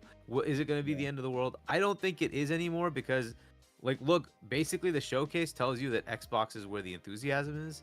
And yes, there are detractors out there, but even the PlayStation media is recognizing it and telling PlayStation, what do you I do? have started to notice Right? like a very real switch in the way Yes. people talk about Xbox over the last Exactly, couple right? weeks. Hell, even the fanboys have started giving credit to A couple Xbox. of them. Exactly. yeah. There are some that are crazy, and they're going to continue that path, whatever. But a lot of them are saying, "Yo, where are my games?" Yeah. Right? And Yep. like a lot of Shout out to of the Jack Move PlayStation Johnny, by fans- the way, who has been right? adamant about that. Shout out to that brother. Yeah, yeah. And they loved the Xbox Showcase, right? The PlayStation fans, they loved the Xbox Showcase. Like, yes, there's a handful that didn't, but a lot of them did. Yep. Right? And this is that enthusiasm is going to continue. And yes, you might get some of those games there, but you're probably not going to get all of them. And then you're going to say, well, why am I not on that platform? I either get PC or I go get an Xbox, and they make it cheap. You can get a Series S. You don't need to go all out. Just get a Series S. Get Game Pass. Yeah. Enjoy your games. Microsoft makes it nice and easy, right? So, yes, there's a potential there. But look, we got the announcement. Lego Horizons coming day and date to PC and Switch. Yep. Right? Don't be surprised that there's going to be more of those. Right? Yeah. So the Absolutely. exclusivity play, that's really a Nintendo thing for now. Yeah. I don't know that even stays the way it is. Maybe that changes in 5 to 10 years, right? We'll see what Nintendo does, because they're now trying to say, hey, we want to make our games more expensive. We want to make them look really good. Once you start doing that, you start to say, well, how do I get my return? Now, thankfully, some of those marquee games, they sell really well for Nintendo, so they're probably going to be okay. But some of them may not, and they might say, well, hey, if I take Splatoon and put it on PC, is that the end of the world? Probably not. It's interesting you say that, just to throw this out there for you. The Metroid games apparently don't sell that well. They don't. Not historically, They're but fantastic games. No, they're But pretty- everything- they're pretty niche for the most part. Like every game series though that it's returned on Switch has sold monumentally better. Way So I better. do think that Yeah. Prime 4 is gonna be a really big seller for them. That Like, one, even that one Dread- looked like just seeing the reaction from people. That one looked like it kind of registered heavily for Nintendo Yeah. fans. So I Yeah, can see yeah. that. Yeah, yeah, it's even gonna. Pikmin, for It's more example. mature, right? Mm-hmm. So yeah, but yeah, I like there'll be some games that go over. I don't know which ones they'll be, but I at this point I don't know if we need to worry about it, because look, I don't think so. Game Pass is still your exclusive. We still get them all in Game Pass day and date, and that makes it pretty cool. Plus, the Xbox ecosystem is really cool, especially if you're a PC player and a console player. Yep. It's very cool to have. I that was literally talking crossover about that capability. earlier. Literally. Yeah. And Yeah. an ROG Ally owner as well. Mhm. It's Right, exactly, because Yep. RG Allies Windows, right? So you just Yeah. get that cross compatibility. Your Game Pass works there. A lot of the games 100%. have saved cross progression. Very, very cool stuff, right? So Yeah. definitely. I also think like because one thing that I really want to hammer home on this point is like they're still saying case by case, and I think that's absolutely true. Like I don't necessarily think that this is going to, at least in the short term, ever turn it into a thing where it's like every single game is going to launch like day one on PlayStation and Nintendo. Like I just don't see that happening anytime soon. But I do see all three of the big three, PlayStation Nintendo being almost certainly by far the least to do it, putting their smaller games and second party games on other platforms because it just makes sense monetarily. There's no reason not to. I think Nintendo probably again will drag it out because their budgets for their games compared to the amount of money they make on those games is to a point where they're like, it's like, do I really need a 17th pool in this house? Like I don't know, dude. So like they very well may, but I wouldn't necessarily. But at the same time, like at one point I'm like, I don't know that they would want to put Mario or whatever on Xbox, but then at the same time I'm like, they let never would. Ubisoft make a Mario game, so like who knows, dude. Yeah, they did like- with that, but I feel like they'll never cross that line with Xbox or PlayStation. Probably with that. not, Well- but like I don't know, that Well, do relationship's you getting think- better. Did Yeah. that come to PC? What's Did that? Mario Which one? Rabbids come to PC? No, I don't know. I don't think so. Let me look. Let me look it up to Cause- see. Yeah, I'm 'Cause that telling you would right make now. sense, I mean, it wouldn't did not. Maybe it did, but not legally. I mean, Well, yeah, technically yeah. every- Yeah, technically every yeah. game's on True. PC. I mean, Right. Yeah. But Twon, what were your thoughts on that? Like, because I know you wanted to interject, but what was your thoughts on the whole Yeah. situation with what Matt Booty said, and what's your thoughts on that? I mean, for me, like, it doesn't really matter that much. Like, for me, I'm a guy that has, like, all the consoles, right? I got a PS5, I got an Yeah. Xbox, I got a Switch, So, like, even if it did launch first, like, I'd still be okay with that. Like, even, like, their first party games, because I'm like, okay. Like, for example, let's say, Doom was exclusive. Right. Okay, I'm going to be playing that game regardless, and it'll probably be on the Mhm. Xbox, because I have an Xbox. Why not play on the Xbox? Absolutely. You know? Yeah, and the Game So just Pass. That's the bigger Exactly. thing about it. Like even beyond it just being on Xbox, is and being on first party is the fact that it's in Game Pass. This is why I was just saying it in the chat, and Don hit it 100% on the head. It's why I elevate the Xbox showcase as much as I did. Outside of how Sure. great the games were showcased, it's the fact that they're going into Game Pass. All of these excellent high-end games. Call of Duty Mhm. is going to that is monumental, and I don't think we or the That's media are insane. giving it enough you know, like seriousness on how big that is, right? So like all of those games are going to that. That elevates that to me elevated the showcase even more so. But I'm sorry, go ahead, finish your point. Yeah. So, anyways, like for example, like Hi-Fi Rush came out. Hi-Fi Rush came out, right? And that game came out of nowhere. Like I downloaded it day one, Game Pass, and I absolutely loved that game. That was like one of my favorite games of that year. Loved it, man. Yeah, I loved it. And like I couldn't imagine just like waiting a year to play that game. You know, like I wanted to play that game like as soon as it came out. So just being able to play it on my Xbox was more than worth it for me. Yeah, 100%. Loved. Right. I played it a bunch of times too. Like, and that's why I was so salty with Tango. I mean, I don't like any of these studios closing, but that one just hit hard. Hard.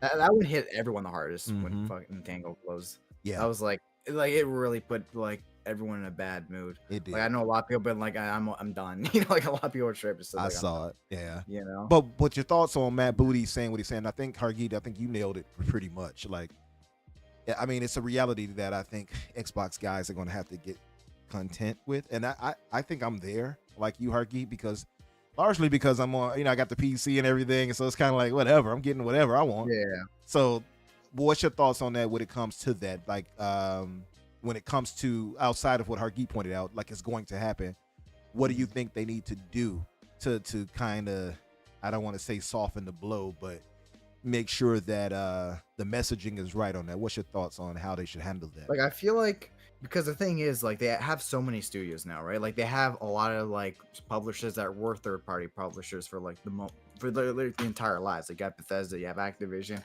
and I feel like with a lot of those franchises, like those could be obviously third-party, but I feel like it's a really weird situation, right? Because like there could be new IPs, and I'm not sure like do those count? Like is it only old IPs?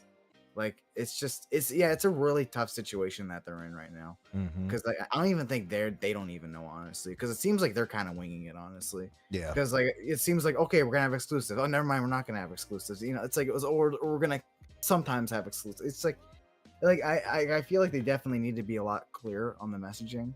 Like I feel like, okay, like, at least from what I could gather right now, like I feel like, you know, games like Gears of War, for example, like hey, like I feel like those games will be exclusive, but like I guess Bethesda games aren't going to be exclusive anymore, or at least like that's what it kind of seems like, right? Or at least Bethesda games that have a history on those consoles aren't going to be exclusive. Well, that's anymore. what they told us. To be fair, Like, they did tell us that, like any legacy titles might be on it. Yeah. So I guess you can kind of expect that. Like the games I wouldn't expect over there is something like Starfield. I think that should remain exclusive.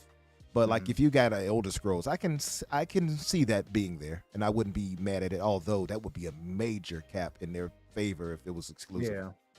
Yeah, because like I'm pretty sure they did like kind of semi confirm it as exclusive Elder Scrolls 6, but I'm not sure if they're really gonna completely come into that now. Like I'm not sure now, right? What do you think, Argy? Like you think it might be too big to keep like just exclusive? They might get more. I don't know. Like Starfield got enough exposure. It was one of their best selling games.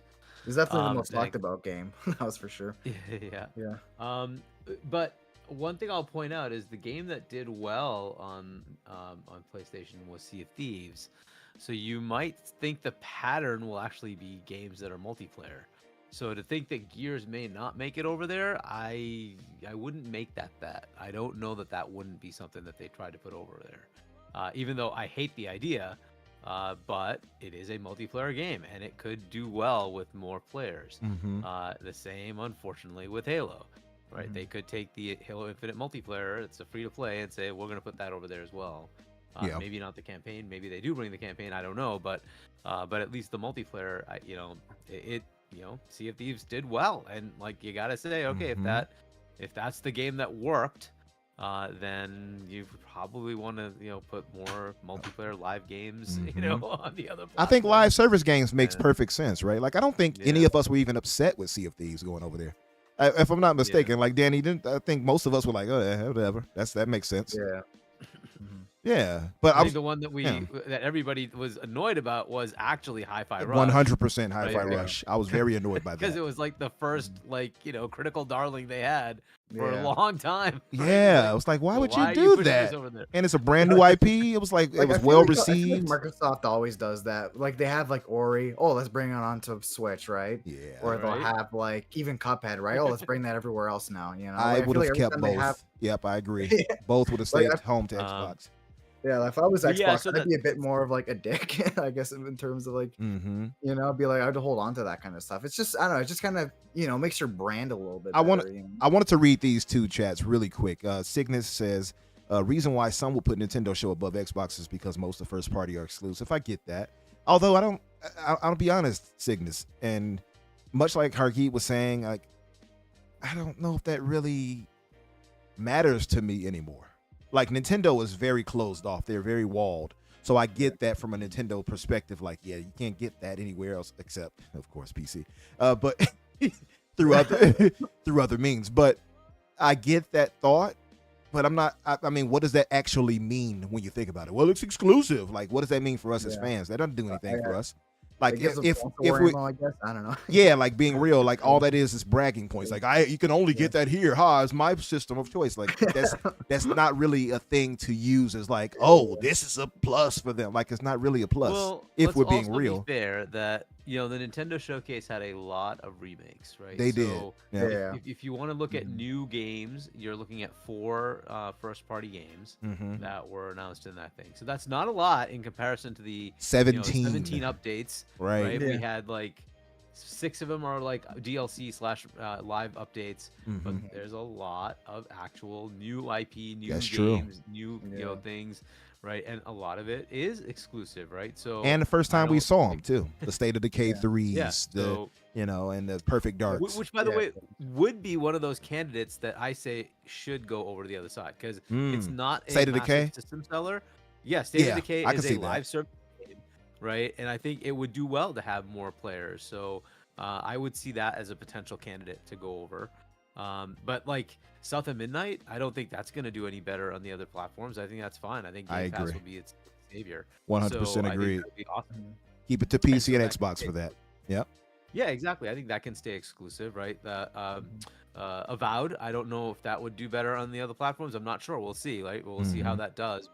But I could see that staying because the 2 Obsidian games did nothing, right? Pentiment and I guess Grounded. We don't know the actual numbers, Yeah. but we'll see how well it did. But that is a live servicey game, and I figured that would do well. But apparently, it did not do well because they didn't mention it at all. So Grounded, I felt like so- it would do well on Nintendo, but I guess it didn't. But yeah, we'll see if they bring it up. To be on- fair, I mean that Switch port kind of looked rough, honestly. yeah, Like, maybe for so, Switch 2 yeah. they'll get it right. But Yeah. Shane also mentioned. He said he did mention this. I do remember that, Shane. He says I think I mentioned it last episode I was on. Xbox is holding our hand and slowly walking us into the water. Fans are a bit scared of, and I agree with that. I think that's what they're kind of trying to slow walk us into the acceptance. From what I've seen. Look at it from the other standpoint, right? The difference between the PlayStation and the Xbox is the rumors, right? Because on the Xbox side, we get all these rumors, and then they have to answer to the rumors. Whereas PlayStation just did the same thing. They just put a game, a day and date on Switch. They didn't tell anybody. They just did it. They just announced it when they wanted to put the game there. Right, there were no rumors telling you about. Oh my it's God, like, they're going ooh, third Rise party. game coming on Switch, Right. you know? Well, and they've been But they've been it is already what it doing is. that with MLB and with the future Bungie Yeah. games and stuff. Well, Like, but we- like with MLB, you had the caveat that it was MLB forcing their hand. This was Yeah. them deciding to do I it. did see themselves. people. I did see Right? people trying to be So- like Lego forced them, which like they Yeah, didn't. like- But I saw Yeah, that yeah, too. yeah. I gotta It's hail always us. someone PlayStation came forcing right out and someone. said, "No, we did this on our Yeah, own. we wanted did to this. do But it." it's just funny how Right. Lego could bend the knee, but like not Marvel of all people. Yeah, it's just Right, funny. of all people, Lego is gonna force them to do It's it. like Lego's like we can't do it. It's like, Yeah, right. It's like- Lego said it though. Like, come on. Yeah. But So yeah, yeah. But Danny, I don't know if you gave your full thoughts on it. Did you want to talk on that too before we move to the Nintendo Direct? no, the only other thing that I want to say about it is, it's like they said it's a case by case basis, and I do think that is going to turn into exactly the situation that I was kind of hoping for, where both Xbox and PlayStation end up doing more like timed exclusives. And I think maybe their like biggest things they keep as permanent exclusives, like maybe Halo and Gears never go over, but everything else does eventually. And then like Vice, I don't know what the Like I don't really see honestly, Forza coming over honestly anytime yeah, soon. I don't know, maybe I it could, don't well, know. probably Those not. I could don't do know. well over there. I don't know. Yeah, They are The live thing about service Forza games. though is like they get I- delisted after like 3 years. So like That's you true, have the too. game up for like two years on Xbox. Well, that's why they release were it on trying to do- PlayStation. They're gonna delist it. You know, it's like I don't know. It's because like they always have like end of life service kind of like moments where they. Yeah, kinda it's because of the licensing for the Yeah. cars. I think they're trying Yeah. to fix that with Motorsport, the latest one, so that it doesn't have that problem. Mm. But we'll see. Yeah. We'll see what happens, right? It's so I don't know what the equivalent over on PlayStation would be for that. Like I guess God of War, like that's the weird thing about PlayStation is I feel they have a ton of really big games that everyone loves, but I don't know that they have like their tentpole games necessarily. You know what I mean? Where it's like, oh, what are their biggest franchises? It's like, is it God of War? Is it Spider-Man? Because I don't really own Spider-Man. It's like I don't. But like whatever those are, maybe those don't come over. And that's what I'm hoping for. Like I want this world where like exclusivity isn't really a big deal, like maybe things are timed because then that forces a couple of things. Is number one, if you're competing on hardware, then that means if everything goes over, then that means you're competing on hardware, which means that the consoles have to be more powerful, and the technology there is going to be very important to which one you end up buying. And then also, if you're sending over games to competitor platforms after like 6 months or whatever, then that also incentivizes you on your own platform to make sure that those launch in a really good state, so that it doesn't feel like your own customers are like beta testing it for the other guys. You know what I mean? Mm-hmm. So I think that sort of incentivizes them to do, quite frankly, better work on all sides. And so I think really this could be the best case scenario for the industry going forward. And then if PlayStation doesn't follow suit, which it does seem like they are, then maybe down the line, somebody else takes over Xbox. Phil Spencer's not going to work there for like another 30 years or something. So maybe somebody else takes over, and then case by case becomes like, oh, you know what? Like, actually, we have Call of Duty, and like maybe by that point they've taken some more of the mind share away from PlayStation, and then maybe it makes slightly less like sense for them to put it over there. Like just because they're doing anything now doesn't mean that it couldn't change. I was having this conversation with a friend of mine about specifically Black Ops 6, and he's like, do you think that'll make the difference? And I do, for like Game Pass and it making all of its numbers and whatever. It's like I definitely do. I think it's going to drive huge subscription numbers and probably console sales and all kinds of stuff. It's going to be ridiculous for them. But let's say it doesn't, right? Then they just won't put the next one in there. And it's like, will people be mad about that? Yeah, but like the people who are making the decision don't care if you're mad. They care if you're spending your money. Yeah. Like, Yeah. True. True that. So whatever the best decision at the time is, that's what they're going to do. Yep. I mean, Yeah, that's what I was ultimately, kinda- that's truth. Yeah, and that's what I was gonna bring up too. Is like I feel like with games like Avowed too, like they're gonna release the game. They're gonna kind of have to like see it. They're gonna see like, okay, how is this performing? How is this doing? And depending on how it performs, or that's probably when they're gonna make their decision to probably even port it to other platforms. That's the way I see it. Like they'll probably just evaluate everything, see how it's doing. Yeah. And then the thing also is like you see someone like Sony, right? They have like 20 something studios, and then Microsoft has like way more than that. They got like around 50. A lot more IPs to work with, so they could be a bit more flexible with like what they put on other platforms. With Sony, it's like they put on God of War. That's like one of their biggest IPs, and that's like already a big hit to them. Like putting that on another platform. But with Xbox, it's like, okay, yeah, we have Call of Duty, we have Doom. It's like those have already been on there, and it's like it's not that big of a deal, right? When they, for example, they have Crash, they'll put Crash on PlayStation. It's like. It's not that big of a deal for them putting their IPs on other platforms because they've been on there already. Yeah. And then even if they want to make a game exclusive, they can. Even like, for example, let's say they make a new Hexen game. Maybe they want to make it exclusive for a year. They have the option to do that. Or maybe they want to make a multiplayer. Like I said, case by case basis, right? It's like a very flexible thing that they could work with. So let me read the super chat and let's move to the Nintendo Direct. From super chat for Australian dollar reduce from my brother Mortivore, stupid name. The Direct was full of turn-based and tactics games, so Umbra is out. Those games need thinking. A little chuckle emoji. Screw you. No.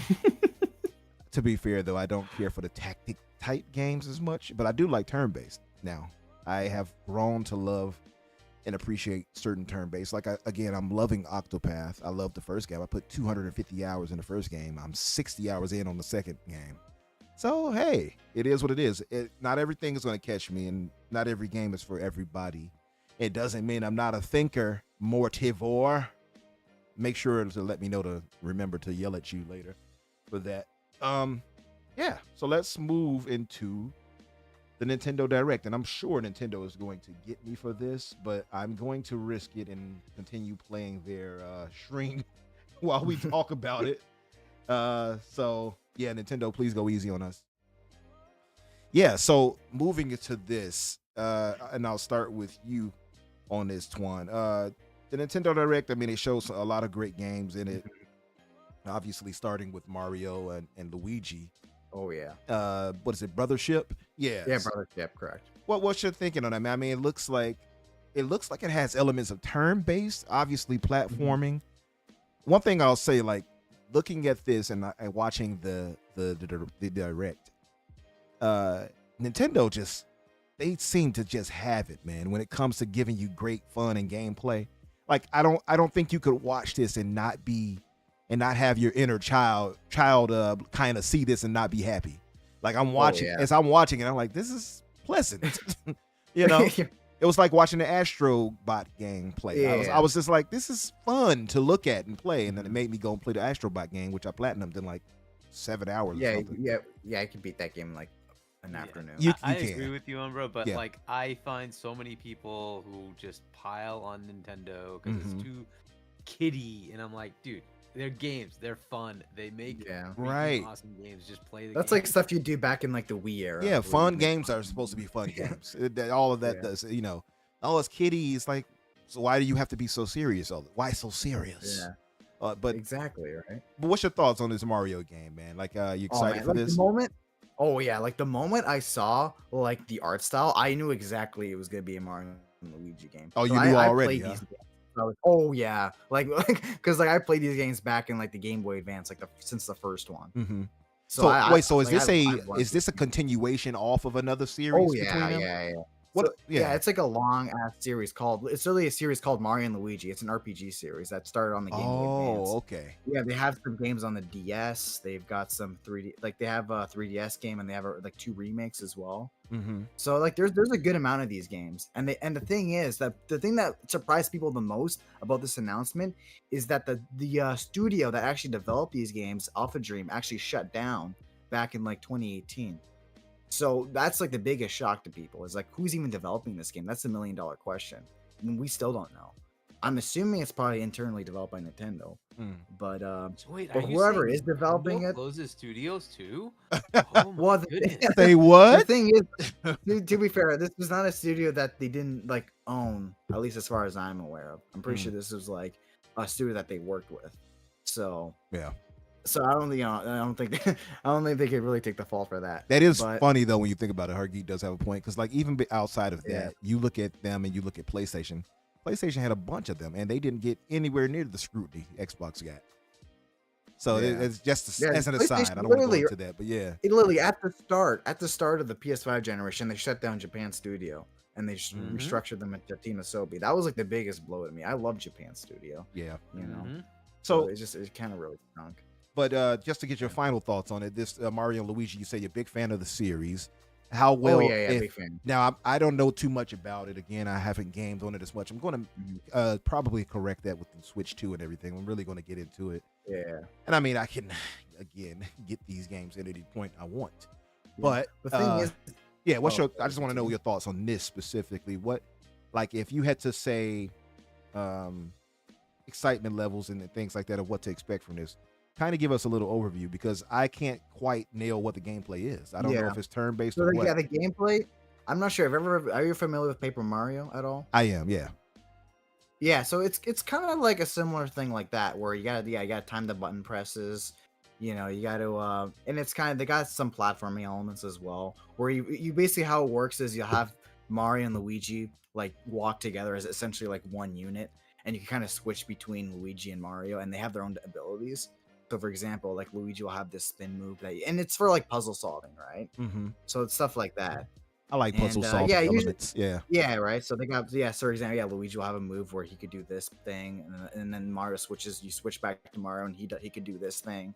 Okay, And so they sometimes have what their you could own also unique do- abilities. You're saying basically. Yeah, and not only that, sometimes they could also separate too. So, for example, like you can leave Luigi like holding down this button, and then you could separate, and then you play as Mario, then you could go somewhere else. It's it's like I said, it's like you use both of the characters together, and yeah, like I said, you usually solve puzzles like that. Okay. So, so there's that, and then yeah, like I said, the combat is like button presses. Wait a minute. Like very nice Is- combat. I'm looking at the gameplay. Is that a plug outlet?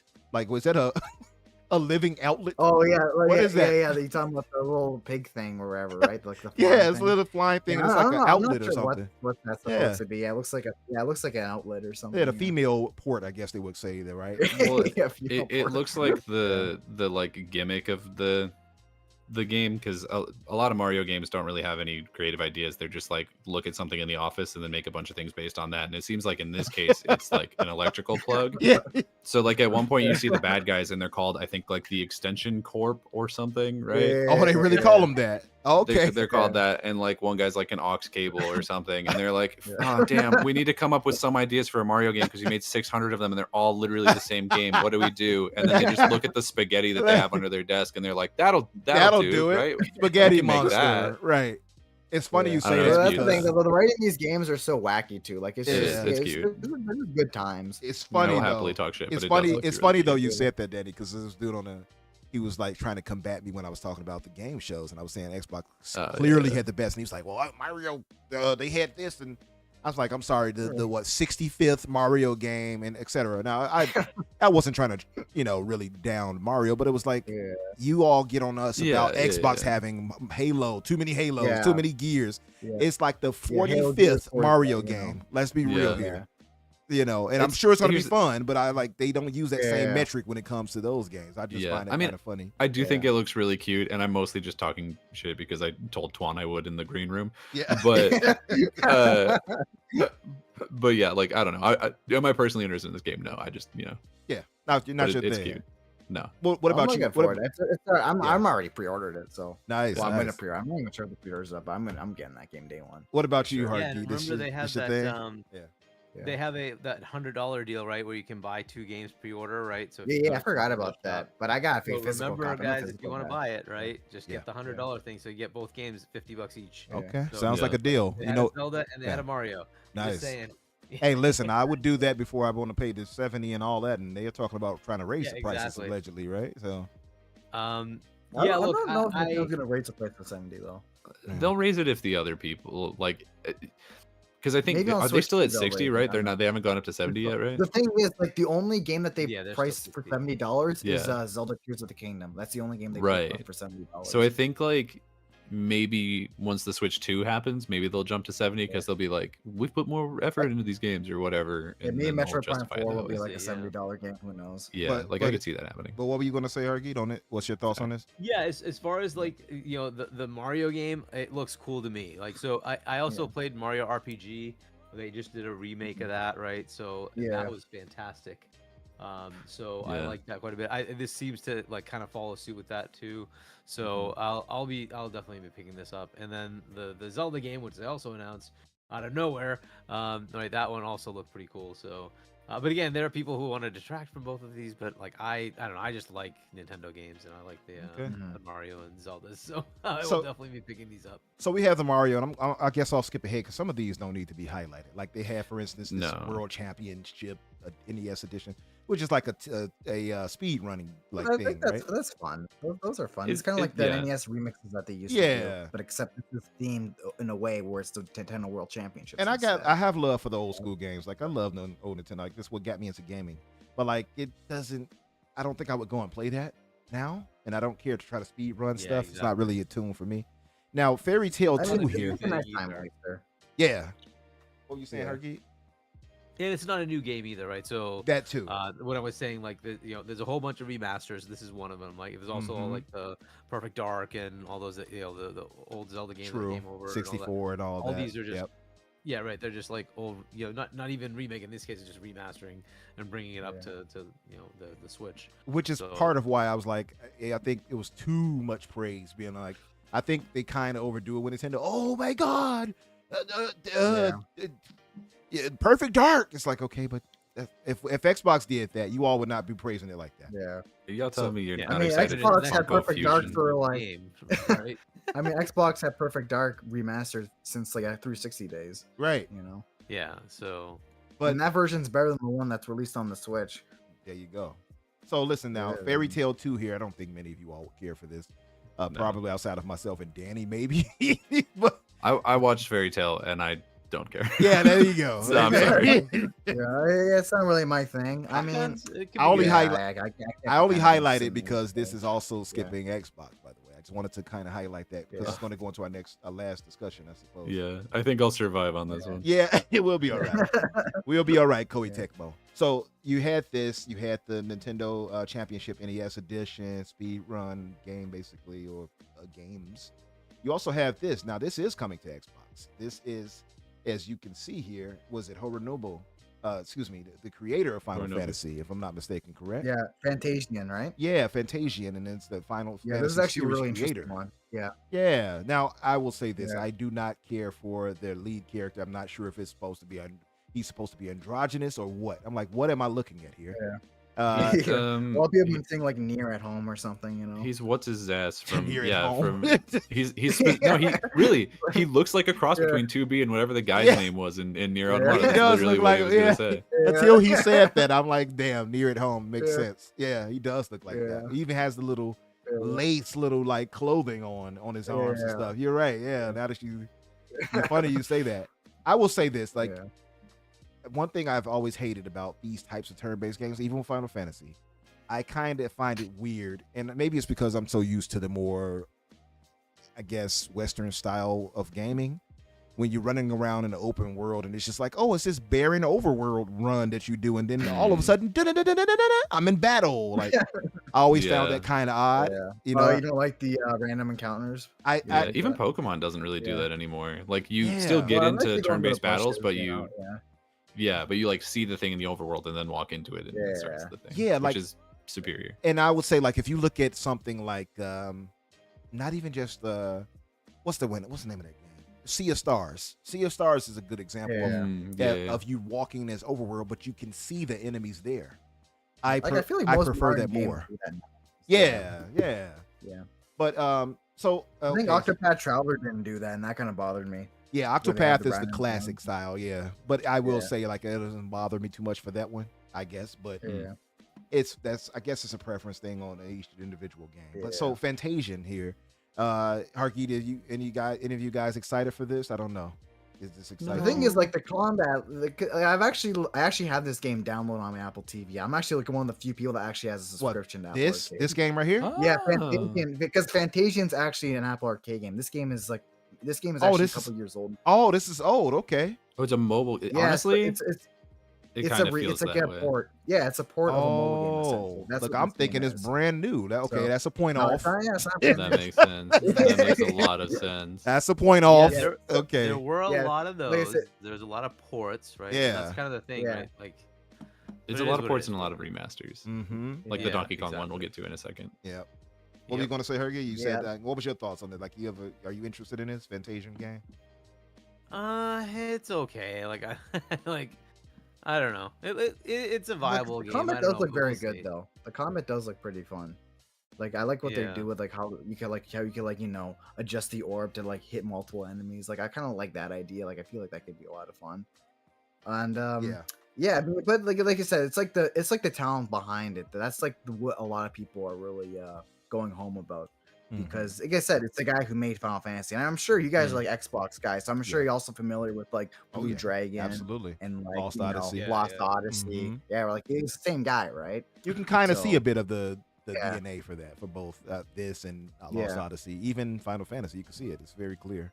Yeah. And the thing is, like Fantasian, it's got good reviews. I think it has like an 80 on Metacritic. Like it is a good game. So Mhm. like a lot of people were looking forward to playing it, but obviously they don't want to get an Apple device and get a subscription to Apple Arcade, Yeah. right? So it's just a much easier way to get into the game. So a lot of people are happy about that, and that's a good thing, right? Because yeah, it's a good game apparently. So Yeah. Well, You know, hopefully it more people can play it. sells. Yeah, because I don't think So- he's. Well, I would say I don't know if he's had a lot of recent success as far as like to the level of Final Fantasy, right? But doing Mistwalker, doing his thing with Mistwalker, should I say? But I would like to see him return back to Xbox with Lost Odyssey 2 or whatever. So that'd be pretty cool. If he did. But like I'm sure Fantasian's gonna be probably like a $40 game. Like I feel like that would make most sense. Or the $40, $50 max. Like we'll see. Hopefully, I mean it's got to be priced right because it's gonna be up.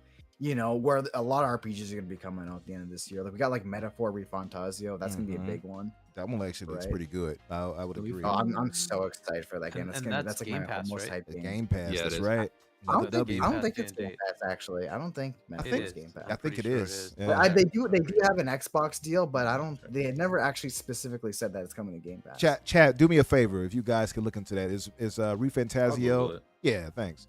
So listen, I don't think it's going to Game Pass. To move forward with this though, again, you have some of these games which just don't register to me at all, and this is one of them. The what is it? Nintendo Switch Sports. It's not my thing. I don't think I would ever get interested in something like this. Hey, to each their own. This does nothing to me. This is as you like you mentioned a minute ago, Twon. This is NBA 2K at home right here, I guess. This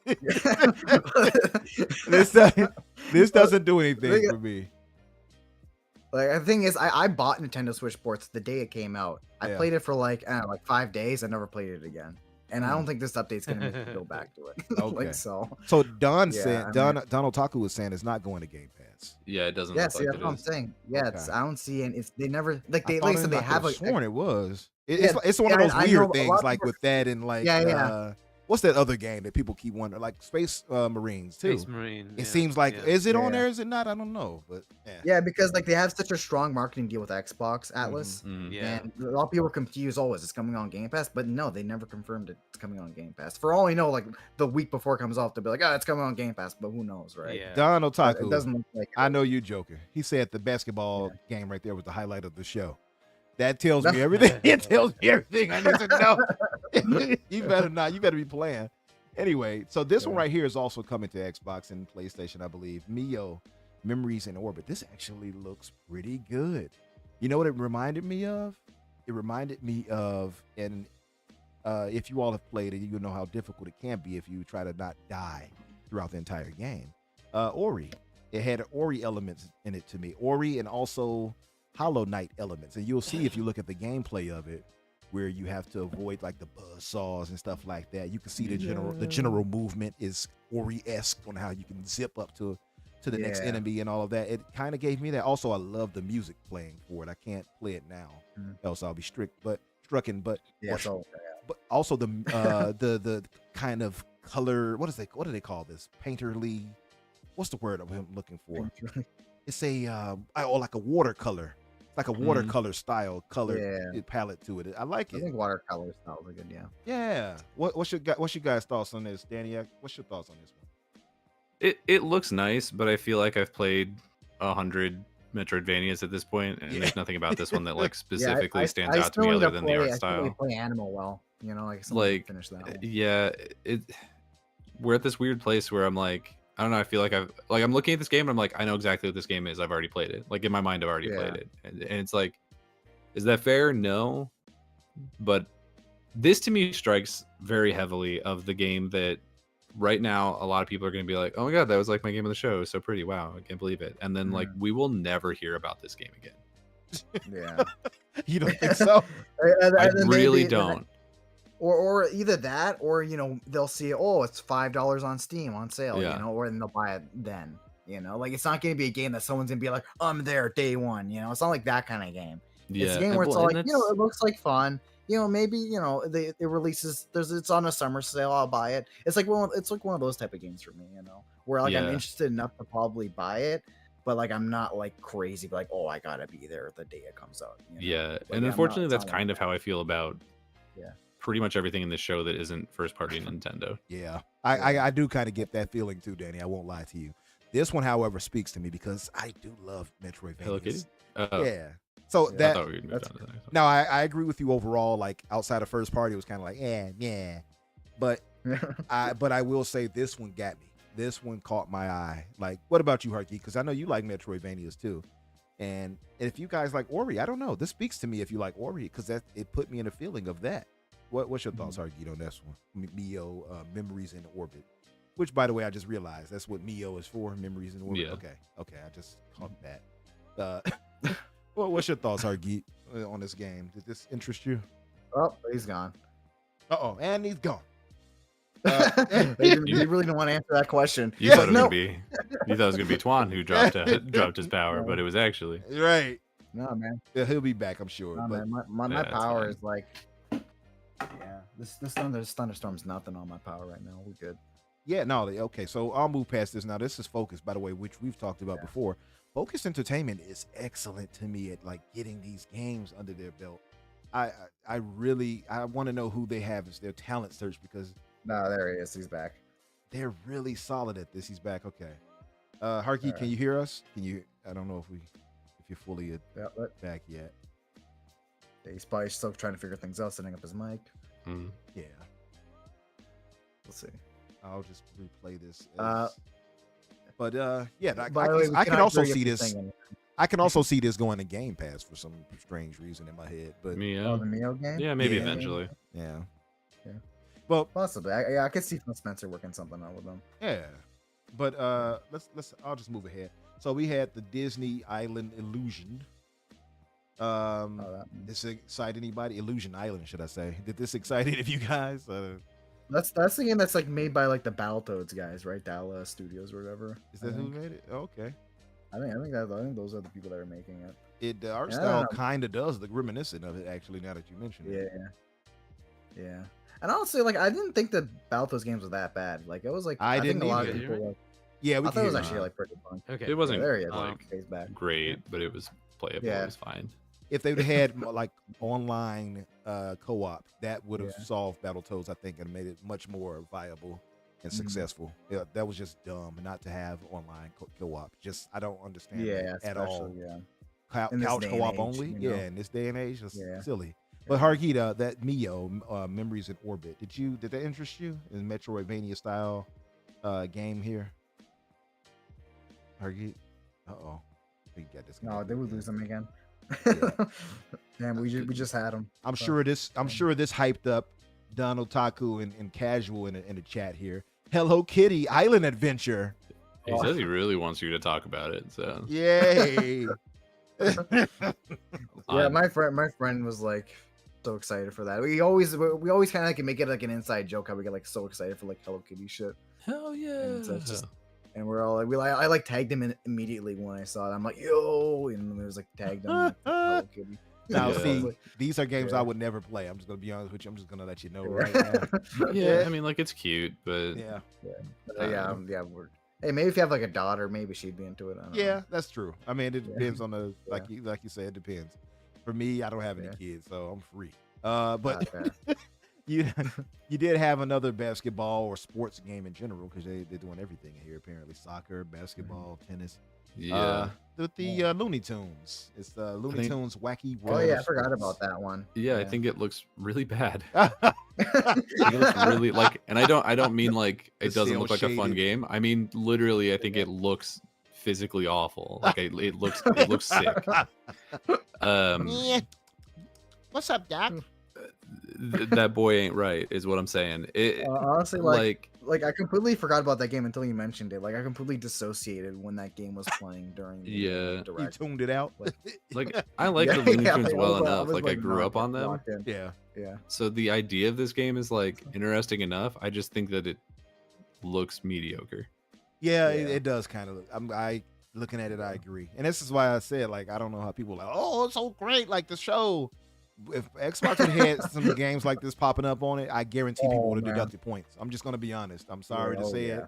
Also, No, yeah. also too, like Among Us. I love Among Us, but you can't Mm-hmm. keep showing this at the thing. Come on. No. Yeah, Well, in this trailer, it's not like a game show. You know, it's not like a thing Yeah. you put in your main presentation. yeah. you Well, especially know? because this announcement had already been made, like I think twice. Like I'm pretty sure it was at Summer Game Fest, and then I think it was It was somewhere else too. Like I already knew that the The new funny thing imposter, is- the Phantom, and all that. Like I already knew. The all thing that. is, the funny thing is, I think this trailer got like leaked like a week before, and that's how people actually knew that the direct was going to be on the 18th. I I wonder if see. that's how I. Yeah, Among Us. Maybe I saw that. Yeah. Maybe it wasn't actually. Because Among Us literally leaked this direct, like what date it was So, going to fall on. Let me move to this one. Now, this one is interesting. I don't know if it'd be up my alley, but Farmagia. You mean the other fairy tale game? The other fairy tale, because it's definitely The other fairy tale. you can very No, it's Hiro obviously- Mashima. It's literally fairy tale. You can very obviously see his art style. Like I love that, by the way. Yeah. But He can only draw one character in one story. Like my dude.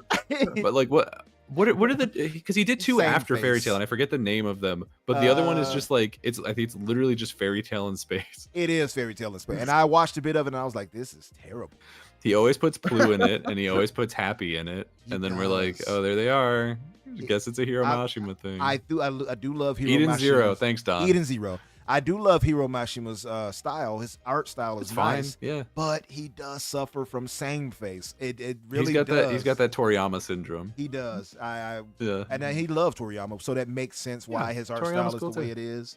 But he does, man. He really does. That's one of the things I dislike is that everybody, those eyeballs are Yeah. they look like the same character with just different hairstyles. And that No, yeah. yeah. The main character of this Farmagia game, it just looks like fan art of Natsu. True.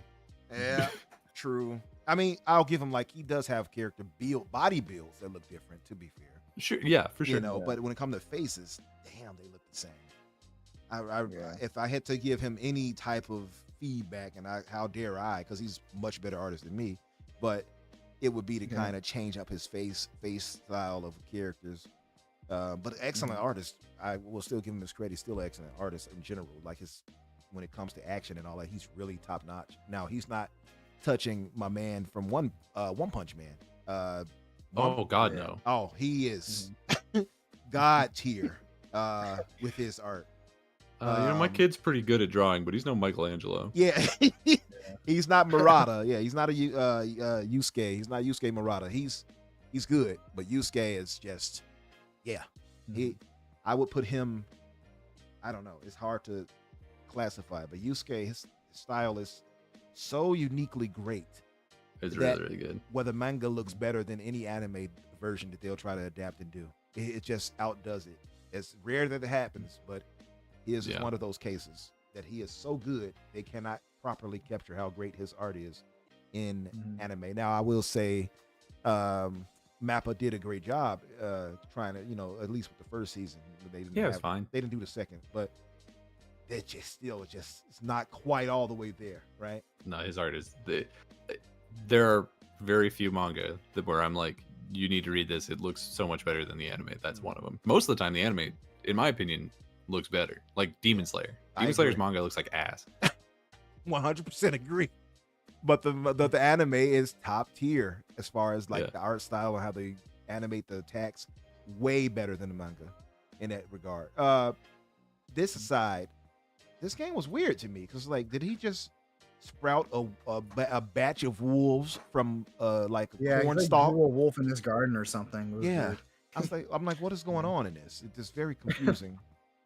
This might be up somebody's alley. I don't know. It's just not up mine. I feel like it could actually be pretty fun though, honestly. Like I was looking at it, I'm like, it doesn't look that bad. Like it's like, like you said, it's like a farming game, but you farm like the animals that you use to fight. At least that's what I think it's unique in that sense, right? It is unique. At least it's unique. I'll give it that. Yeah. At least. So I think like because you can see his resource management in it, and like my buddy Mortivore, he loves that type of stuff. I hate it. I don't like having a farm and stuff and all of that type of stuff all day. But it does look unique in that aspect, so I can see it appealing to some people. Yeah, and there's like a little bit of like Pikmin in there almost, where you have like a whole army of them. You kind of just setting them off to like this big guy to fight. So it's kind of got like some Pikmin in. Good point. In there. Yeah, I can see that. I can see that. Yeah. Yeah. So I mean, like it looks like it could actually be like pretty decent, honestly. Like I'm not gonna run out day one and buy it, but maybe one day I'll give it a shot. Like, I forgot enough to pique my interest. I forgot about Rave Master Donald Taco. That's right, he did do that. It's another one he does too. I can't remember off the top of my head. But so of course, my buddy Mortivore continuously throws little jabs. I'm gonna if I see you in person, I'm gonna assault you. He says No, don't say that. It's premeditated. he said, of course it's not up my alley because it's not mindless shooting. Okay, Damn. got you. Hargeet, you back? Yeah, can you hear me? Yeah. There we go. Yeah, okay. All right. So we had, of course, like you pointed out, a bunch of remakes and remasters. This is another one of them. Not going to spend time on it, but Donkey Kong Returns. Like, I love the Donkey Kong games, I will say. Yeah, it's a good game. But There's not much to say about it. Like, it's a good game. not This will much to probably say, be. yeah. This will Yeah, probably Donkey Kong become Country like the is definitive great. way to play it. So that's cool. Yeah. But I, like, well, actually, I have something to say about that. What's your thoughts on Because it? there's actually this one guy, he like did a frame by frame, and it's all like, oh, the remaster's actually worse. Like on Twitter, like, there's this Okay. whole ass thread about I didn't it. expect you to Alright, say buddy. that. Yeah, like there's this whole ass thread. guy where, like, rolled, this guy's just whipped like, out his he's just, murder like, board. nitpicking. Yeah, he's nitpicking the hell out of it. Yeah. Saying, like, So oh, actually, all the on frame textures- 27, you can see If you See look that here, game, But they made guys the all- monkey's hands slightly smaller, and therefore, Yeah, honestly, it's like might as well be like the guy's like the shadows aren't quite correct here, you know, or the Like, colors are completely off. oh You know, it's like brother, stuff this like guy that. this stinks. guy stinks. He's the digital foundry for So- Nintendo, I see. Okay, I got you. Yeah. Yeah, now listen, love the games, I love Donkey Kong, Yeah. but this again, you know, it's just a remaster or a remake or Yeah, it's a port. It's remaster like in this case. It's port just a port. remaster. Yeah, like I don't again, it's not a I'm not trying to make it like a negative for them. It's cool that they're doing No, it, yeah. Yeah. but I'm not going to give them like showcase points for that. I'm not going to be like, "Oh, Yeah. that's a plus Yeah, right exactly. there." You know what I mean? Yeah, something you could announce in like a tweet, you know. Like, Exactly. but, You the had thing is, Put it into the now another this thing is- this, however, caught my attention heavily because Dragon Quest. Dragon Quest. Now I was confused. yeah. I was confused on this one. Maybe you can Yeah. enlighten me, but now they have part 3 here, and then they have 1 and 2. Now the what do they Yeah. call it? Yeah. HD 2D. Yeah, HD Yeah. 2D remake. So, or whatever. Yeah. This is my question, and I'm big on. You don't know this, but I've talked with this with Danny, and I'm big Yeah. on playing games in order. So Yeah. you have part 3 here, Mhm. Yeah. which looks phenomenal, but then they have 1 and 2 coming next year. Yeah. Why? Yeah. So 3's a prequel. Yeah, 3's a prequel. Oh, okay. So it Yeah. had okay. He got even you. said in the direct actually saying like, yeah, you could play 3. You should play 3 first, and then that's why they're remaking 3 first. Is because like Gotcha. Yeah. chronologically, 3 Okay. actually So comes out the reason before. they're doing them all together is because 1, 2, and 3 are the same cast or Mhm. whatever. It's Yeah. like they said It's like a trilogy. trilogy. Yeah. Yeah, or whatever. Trilogy, yeah. Got you. And I think pretty much all the ones after that it does the Final Fantasy thing of like they're not really related. I Yeah, see. yeah, they're I completely see. different characters. Yeah. Okay. Well, this. But I haven't played these ones before and I really want to, so I'm super excited Yeah. for this actually. Yeah, Oh, so Dragon you're Quest new is to really you. good, yeah. So yeah, so you're new to it as well. Okay, perfect. man. Yeah, the first one I played was I always forget if it's 11 or 12, but the like Echoes and Oh, Loops of Age, the definitely one that 11. was Yeah, it's shown off 11. 500 times on every showcase ever. Yeah, it's 11. Yeah. That so one I Yeah, really that liked. game was really good. That was a Yeah. really good game. Did this capture your attention, Hargeet? Like this excite you? Yeah, same thing. I haven't played these either, and I'm like, oh yeah, this is cool. So I can go back to the beginning, and it'll be. These are also multi-plat, right? I think they're everywhere. Yeah, so- everything. Xbox, PlayStation, PC, everything. Yeah. Exactly. So I'll just pick it up on Xbox or PC and Mm-hmm. play it there. But yeah, it looks pretty cool. So I'll get 3 and then 1 and 2. And yeah, they did mention that you want to play it in that order, 3 and then 1, 2. So that's pretty cool. Yeah. So yeah, So that's looks what they good. call it, the Erdtrich. Did they say Erdtrich. Or- Right, yeah, because yeah. the main I think it's the main character's name. Yeah. Okay. So I like that, man. It looks gorgeous. Obviously, you know, Toriyama's art style. What is that? By the way, what the heck is this blue thing he has in his hand, Yuji Horii, right here? 'Cause It's I a see it all the time. slime. It's Yeah, a slime. That's like the mascot of like Yeah, Dragon it's Quest. like the I've seen it Goomba. for years, and I It's never like knew what the heck that Pikachu. thing It's like was. the Pikachu of like of like Dragon Quest essentially. Okay. Okay. They're Yes. pretty cute and also Yeah. come in like in 11 there's a version of it that's like a giant one made out of metal, and if you kill it gives you like 5 billion experience and Yeah, levels the you up to metal one. 20 Oh, wow. times. Yeah, but you always have to have a specific skill called Metal Slash to actually kill them. Or Yeah, else you can't really kill them. they okay. exist to make Yeah. grinding suck marginally less because they're still like a really rare Yeah. spawn. But Okay, yeah. that's cool. I like that, and that's one of my complaints actually with turn-based games or RPGs is the grind. So I can relate to that. I like that.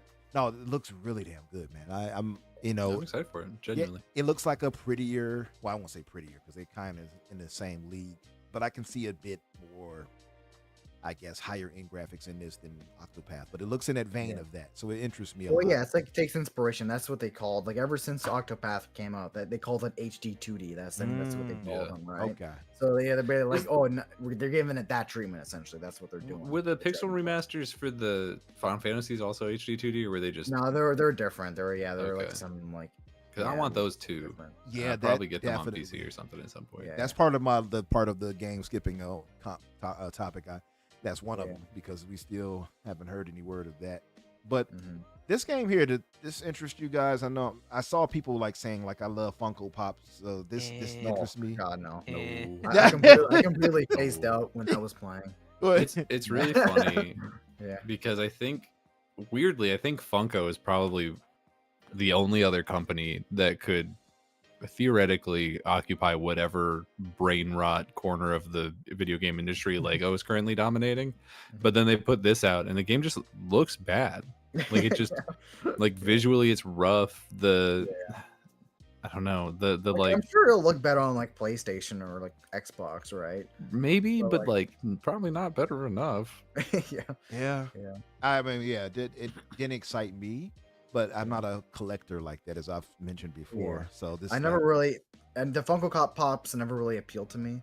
So I just, No, I think they're really ugly. yeah, they're just really ugly. I will I say somehow it looks Yeah. visually nice, though. I'll say that it looks like something kind of an Astro kind of feel, like Astro Bot. It looks Yeah, kind that's of. an insult. That's an insult to Astro Bot. I don't- I'm sorry. Well, Astro is a no, prettier you're game, right. but It it's- does look like Astrobot. Bad. Wow. Oh, you asshole.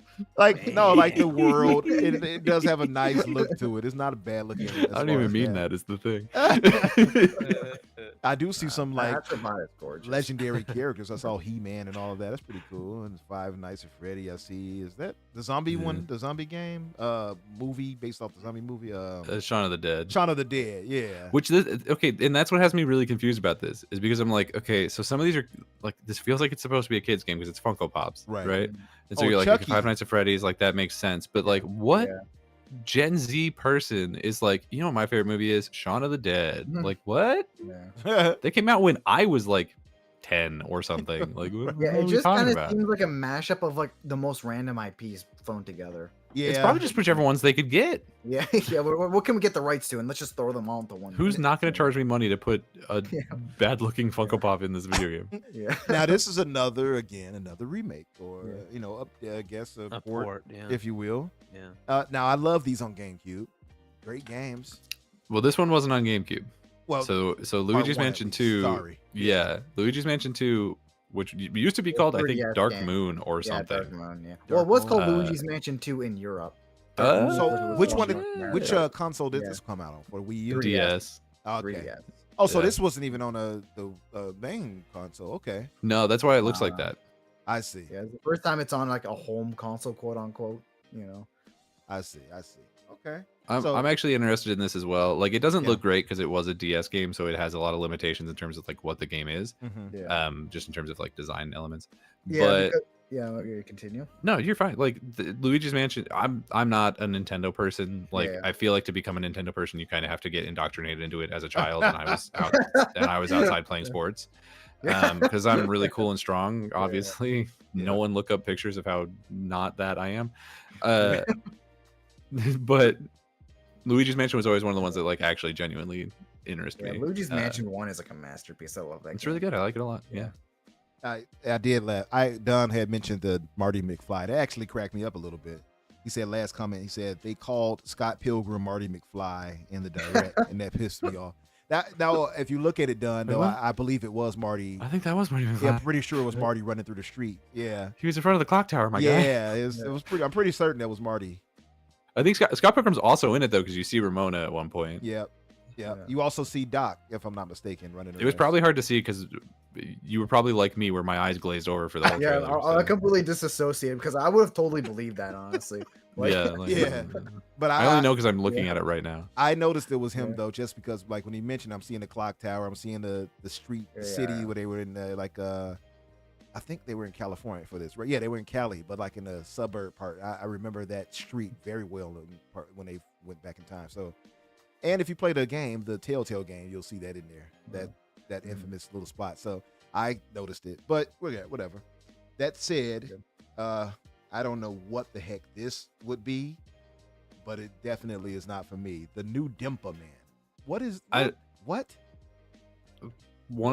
I've been watching a lot of Kind of Funny content, and one of the funniest things that they've done recently was the reaction to this, and they're like, "New Dimperman? Who are the old Dimperman?" I'm like, dude, I don't know. I've never heard of this before. Yeah, what's happening? Because they look like the me characters or whatever. Yeah, is that what this is? That did. Listen, I saw that. I was like, what is this? What's happening? Yeah, turn this off. Luckily they didn't stick with it too long, I guess. To their no, it was very fast. Kind of look like some like Teletubbies shit. I don't know. So they have here also Metal Slug. Now, is this a remake as well, or no? It's not a remake. It's like a mobile. I don't think so. It might have been like a mobile game. Yeah, it was like a mobile game. So yeah, it was like a tactics mobile game. It's kind of like an enhanced version of that game, essentially. Okay, because it says Reloaded, so I figured it was maybe a remaster or something. Okay. Yeah. I mean, it's not won't be as good as like the actual Metal Slug games, but it is what it is. No, because it's a tower. They said it's a tower defense, right? So it's kind of you're just like dropping guys. It's a completely different game from like or whatever. Yeah. Yeah. I don't know. It looks like chaos, but I'm kind of into that. You also have this here. Yeah, it's a remaster of the original Metal Slug Attack. So okay. Okay. So it is okay. Enhanced for it. Yeah. I thought it was just a port. So this one here is Darkest Dungeons 2. Did nothing for me, and not sure about you guys. Is this? I don't know. Have you guys played this? I don't know. The first one's really good. I haven't played the second one, and I don't particularly have any interest in doing so. I think this is already out other places. I might be wrong. I know my friend was really interested in that. Yeah, I think it was on Steam. There's just a port that they're putting on Switch now. Okay. Yeah. So. This was one of those like kind of indie darling games when the first one came out. Yeah. And then the second one came out and I just didn't hear about it anywhere. And so my assumption is it was not met with the same happiness. Yeah, but I don't actually know right that. now. I'm looking on Steam right now. It has like a 7 out of 10 on Steam. So okay, so not great. Yeah. It's not up my alley. But so now they're showing the classic games, the expansion packs for Metro Zero Mission.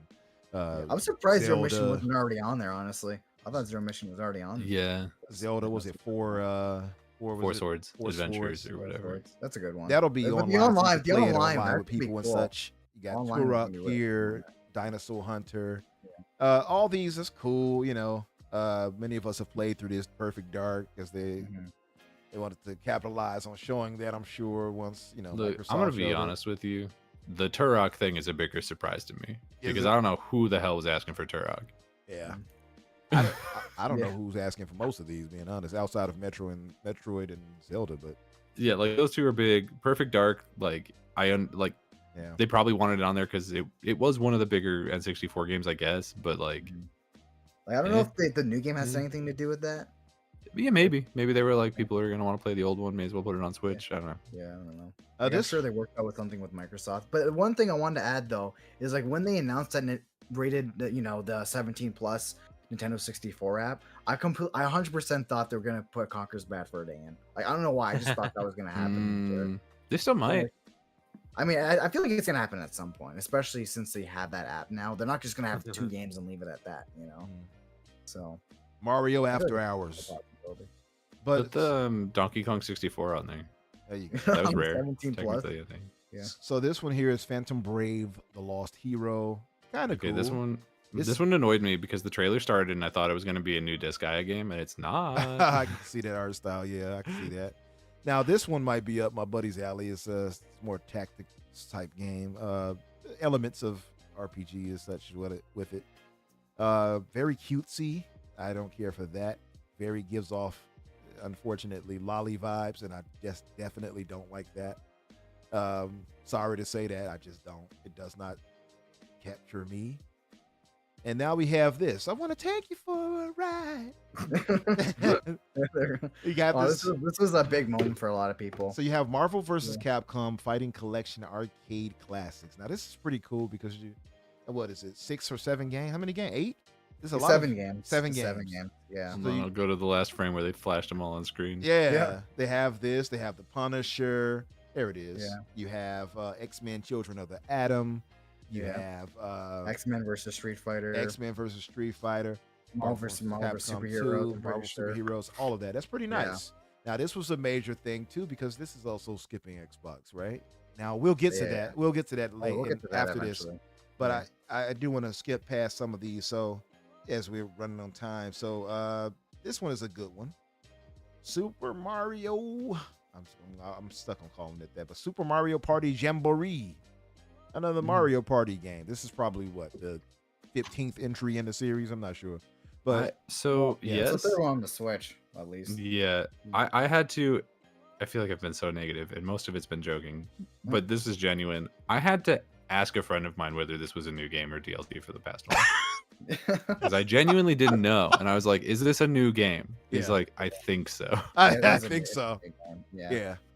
And I I love play the a decent amount of Party games. Mario Party. Yeah, they're fun. Like I have Yeah. friends who, I'll go over to their place and we'll hang out and Yeah, drink throw or out the whatever, Mario and we'll throw out Party, Mario and Party that's because it. you don't have to really think nice to fun. play it. Yeah. In fact, I think not thinking makes it more fun. Exactly.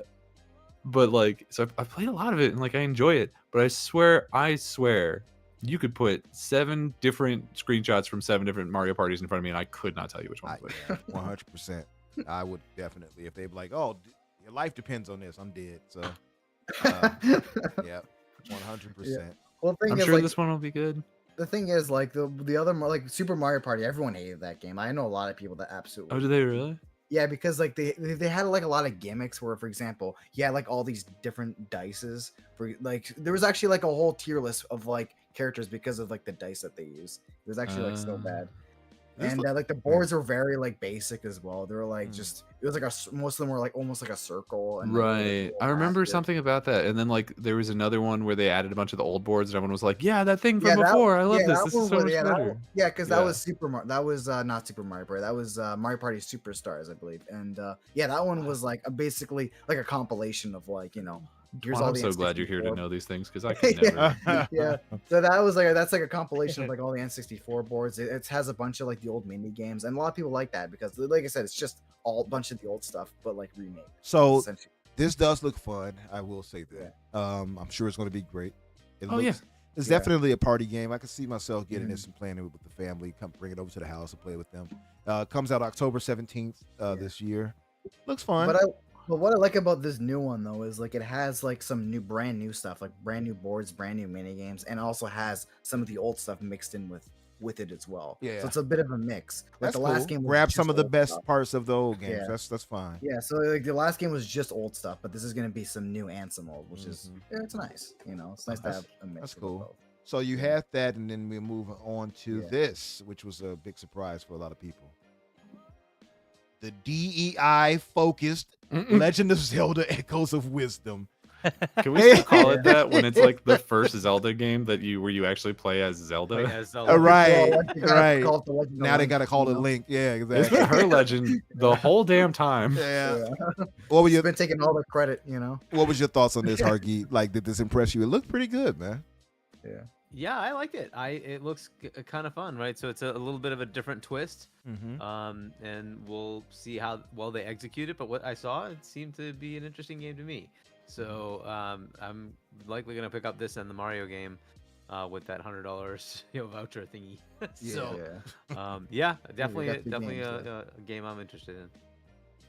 Yeah, it definitely Yeah. looks fun. Well, Yeah, go it, ahead, it Twon. looks pretty unique. Yeah, it looks like I love how the whole mechanic where how she could like duplicate items. Like it sounds like there's like so many opportunities for like puzzles and like just ways to kill enemies. Like I'm glad they really like they could have like been so lazy with this, be like, oh, give her a wand and give her make her attack with spells or whatever, right? Mhm. But like they really try to think outside the box. Like okay, how can we actually make this unique, right? Because like I said, like it's.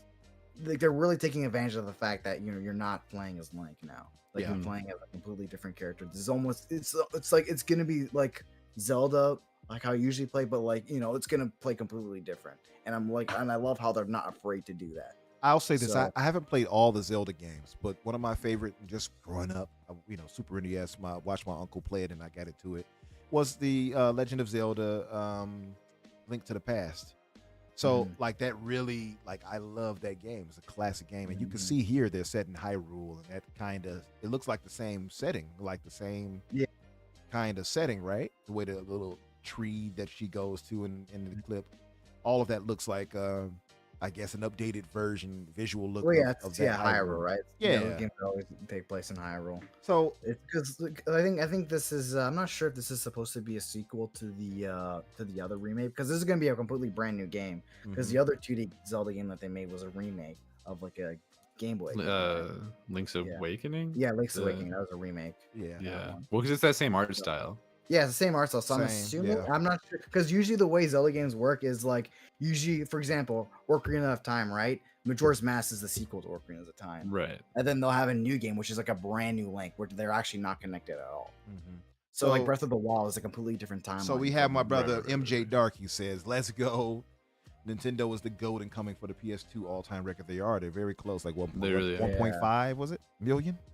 So not million. It'd have to be way higher than that. I think that's like the that's just for US. I think that's not like worldwide. Okay, they've only sold 1.5 million in the US. That number can't be right. No, I'm saying that's all they have left. Yeah. Okay. I was like, okay, sorry. That's crazy. He claims that the Direct was a 9 out of 10. I'm looking at it, brother, and I'm going to tell you I disagree with that one. Not a 9 out of 10. But then again, it does apply to everybody differently, so I get it. But this is not a 9 out of 10 for me. People have different tastes and biases. You know, that's true. Just what it is. True. For sure. So, So okay, now I will say this to me is one of the highlights. Clearly, Legend of Zelda. Yeah, definitely one of the highlights. If I had to pick through it, I'm going to skip ahead. So we can Just Dance. Are you excited for this, Danny and guys? Well, first I have to talk some trash on Echoes of Wisdom here. So I think it looks really cute. Yeah. And I actually probably will play it at some point. Yeah. But I would be remiss if I didn't point out that the thing that I always make fun of Nintendo games for is that they're so far behind technologically that it feels like playing with sticks and rocks. And much like with Tears of the Kingdom, where the first two things he fused was a stick and a rock, the first two things that Zelda summoned, they're like, and how is she gonna fight? Well, she'll throw a rock, obviously. She did throw a rock. And the first thing she summons is a table, which isn't a stick. Like someone has crafted something. You know what that was, right? This is why I said the DEI is taking over. You know the old saying they say, what do the ladies bring to the table? I am the table. Zelda I am the table. She's the table. But I saw some fan art that was really cool, and I didn't know what it was from, and it showed her like holding a rock over one of the enemies, the pig enemies, about to smash him. And I was laughing. Yeah. But they're like wind-up toys. Yeah. So this does look unique. I like it. I like that they switch it up enough. It looks like it's gonna be really fun. Yeah, so it just looks very fresh. Yeah. I do think it'll be good. Yeah, 100%. So MJ Dark says that, and this is, I've noticed, like I hear a lot of Nintendo fanboys do this. Oh, them showing Zelda alone is +5. No. Oh yeah, I think of Jason Schreier. What was his name? That guy. Jason Schreier. Yeah, Jason. Yeah, so that guy's like, oh, there's a Zelda game automatically better than the Xbox. That was who said that? No, it was Christopher Dring. It was Christopher Dring. But I think both of them said that. Yeah, it was both. Both. Yeah. Oh, both of them were okay. I mean, it was a couple of people, but they were. It was like Zelda Metroid automatic win. You know, I saw them saying something. I saw at least. I know for sure Christopher Dring tried to do that. Oh, it's the rules. They showed Zelda, so it's like, nah, buddy, that's not how it works. That's just extreme ridiculous bias right there. But so let's skip ahead. Let's skip ahead because we got to get through it. Just Dance. I don't think any of us. By my logic, Doom, fuck the Dark Ages, like blew out that whole Direct into pieces, in my opinion. Yeah. Now this I think if this had not been shown, obviously this would have been major, but we've seen it already. And we knew about it, so this didn't really do anything. Oh, I still think it's fantastic because it's now directly in a Nintendo Direct. So no more baloney stories. This is Sony saying, "Please show this in your showcase, Nintendo." So, we're talking about Horizon, right? Yeah. Yeah. Okay. So, Hargy, your thoughts on this game in general? I don't know if I've ever heard your thoughts on it. You excited to play this? Did you even like the other ones, the Horizon no. games? Okay. I love the first Horizon. Yeah. It was my like most favorite PlayStation game until Ghost of Tsushima came out. Oh, And love then Ghost of took Tsushima. over. And then and I haven't played the second one. I have it on PC. I just haven't gotten time to play it. It's not that I great. hear bad things and I hear good things. The ending is So- really, really bad. Okay, but like I will try. I don't know. I'm gonna give it a chance because I Like the love game the is first fine one a up until lot. then. Yeah. Okay. So, but yeah, I'm definitely looking forward to Lego Horizon as well. I love the Lego games, so I'm sure I'll enjoy that one as well. And then hey, Stray is coming out on Nintendo. Yay. That was a Yeah. little late, You mean man. the game of the year? Stray Stray? here, baby. Yes. Wow. That Yes. still upsets me when I think about It's that. what a choice that was made. Oh, Stray. that was so Yes. stupid. I was The- like, oh. so about the Lego Horizons game, right? I like the Lego games well enough. I actually recently played through like all of them that I had The gotten over the Marvel years one was from like really good. they're pretty good. The DC ones are Yeah. pretty good. Like there's some really enjoyable ones. Yeah. This one is weird to me because I'm like the conceit of the Lego games is that the property that you attach to it has to appeal to the children who are by and large going to play it because like obviously me and Hargy like these games but like they're clearly aimed at children and I'm like is Horizon that like maybe if this was the Astrobot thing where it was all of the different PlayStation things together and it was like Lego PlayStation like maybe that would make more sense to me. That would have been really cool. This by itself I don't understand because it's A, just Horizon, and B, just the first game of Horizon.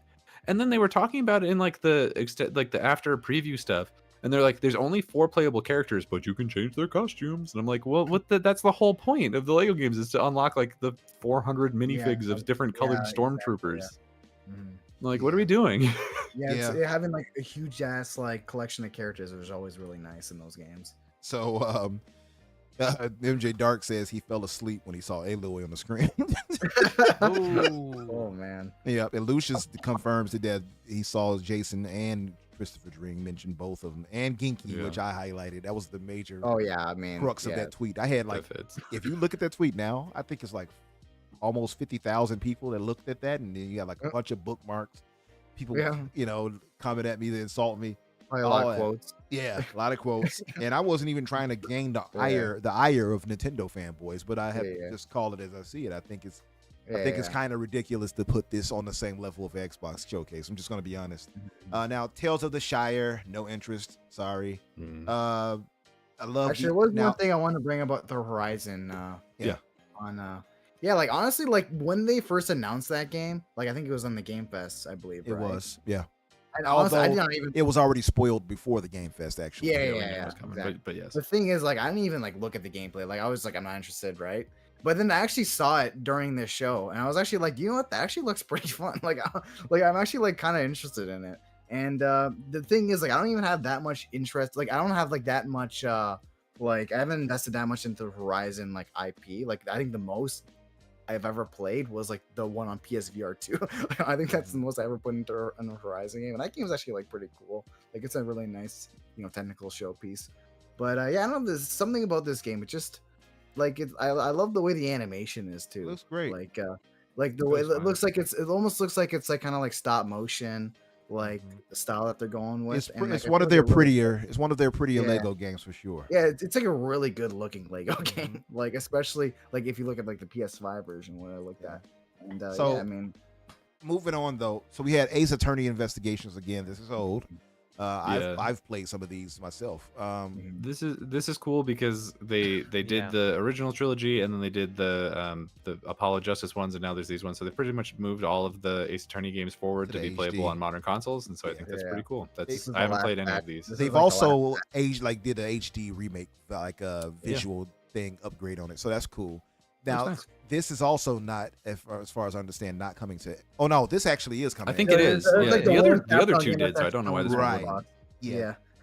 So I want to get through this so we can it's going to be quick. We'll have to get through it quick, unfortunately, because of time. But so we have to get through this. So no stopping on this one. So the 100 line. I don't know if this interested any of you guys. It did. Play. Yeah. What's your thoughts on Yeah. it? It's the Danganronpa game, but without the courtroom thing, and it's a that one, strategy yeah. game instead. And I like the Danganronpa Oh, games, but I think interesting. the courtroom's the worst part because the courtroom, every time you go there, they introduce like 6 new mechanics, and half of them don't work the way you think that they should, and it's just a real pain in the ass. So doing a strategy game instead, I think is a good I idea. really like the courtroom stuff actually. Like Yeah, a lot of people do. I just don't. Yeah. Yeah. I mean, that's fair, but I mean, I don't know. I always feel like that's usually what you want to. You usually kind of like struggle through like the main story just to actually get to the courtroom Yeah, stuff. I like the story I of feel it. that would get- Well, at least of the. I recently played all 3 of them, so it's top of mind. Yeah, The yeah. first 2 are very good writing wise. The third one is not.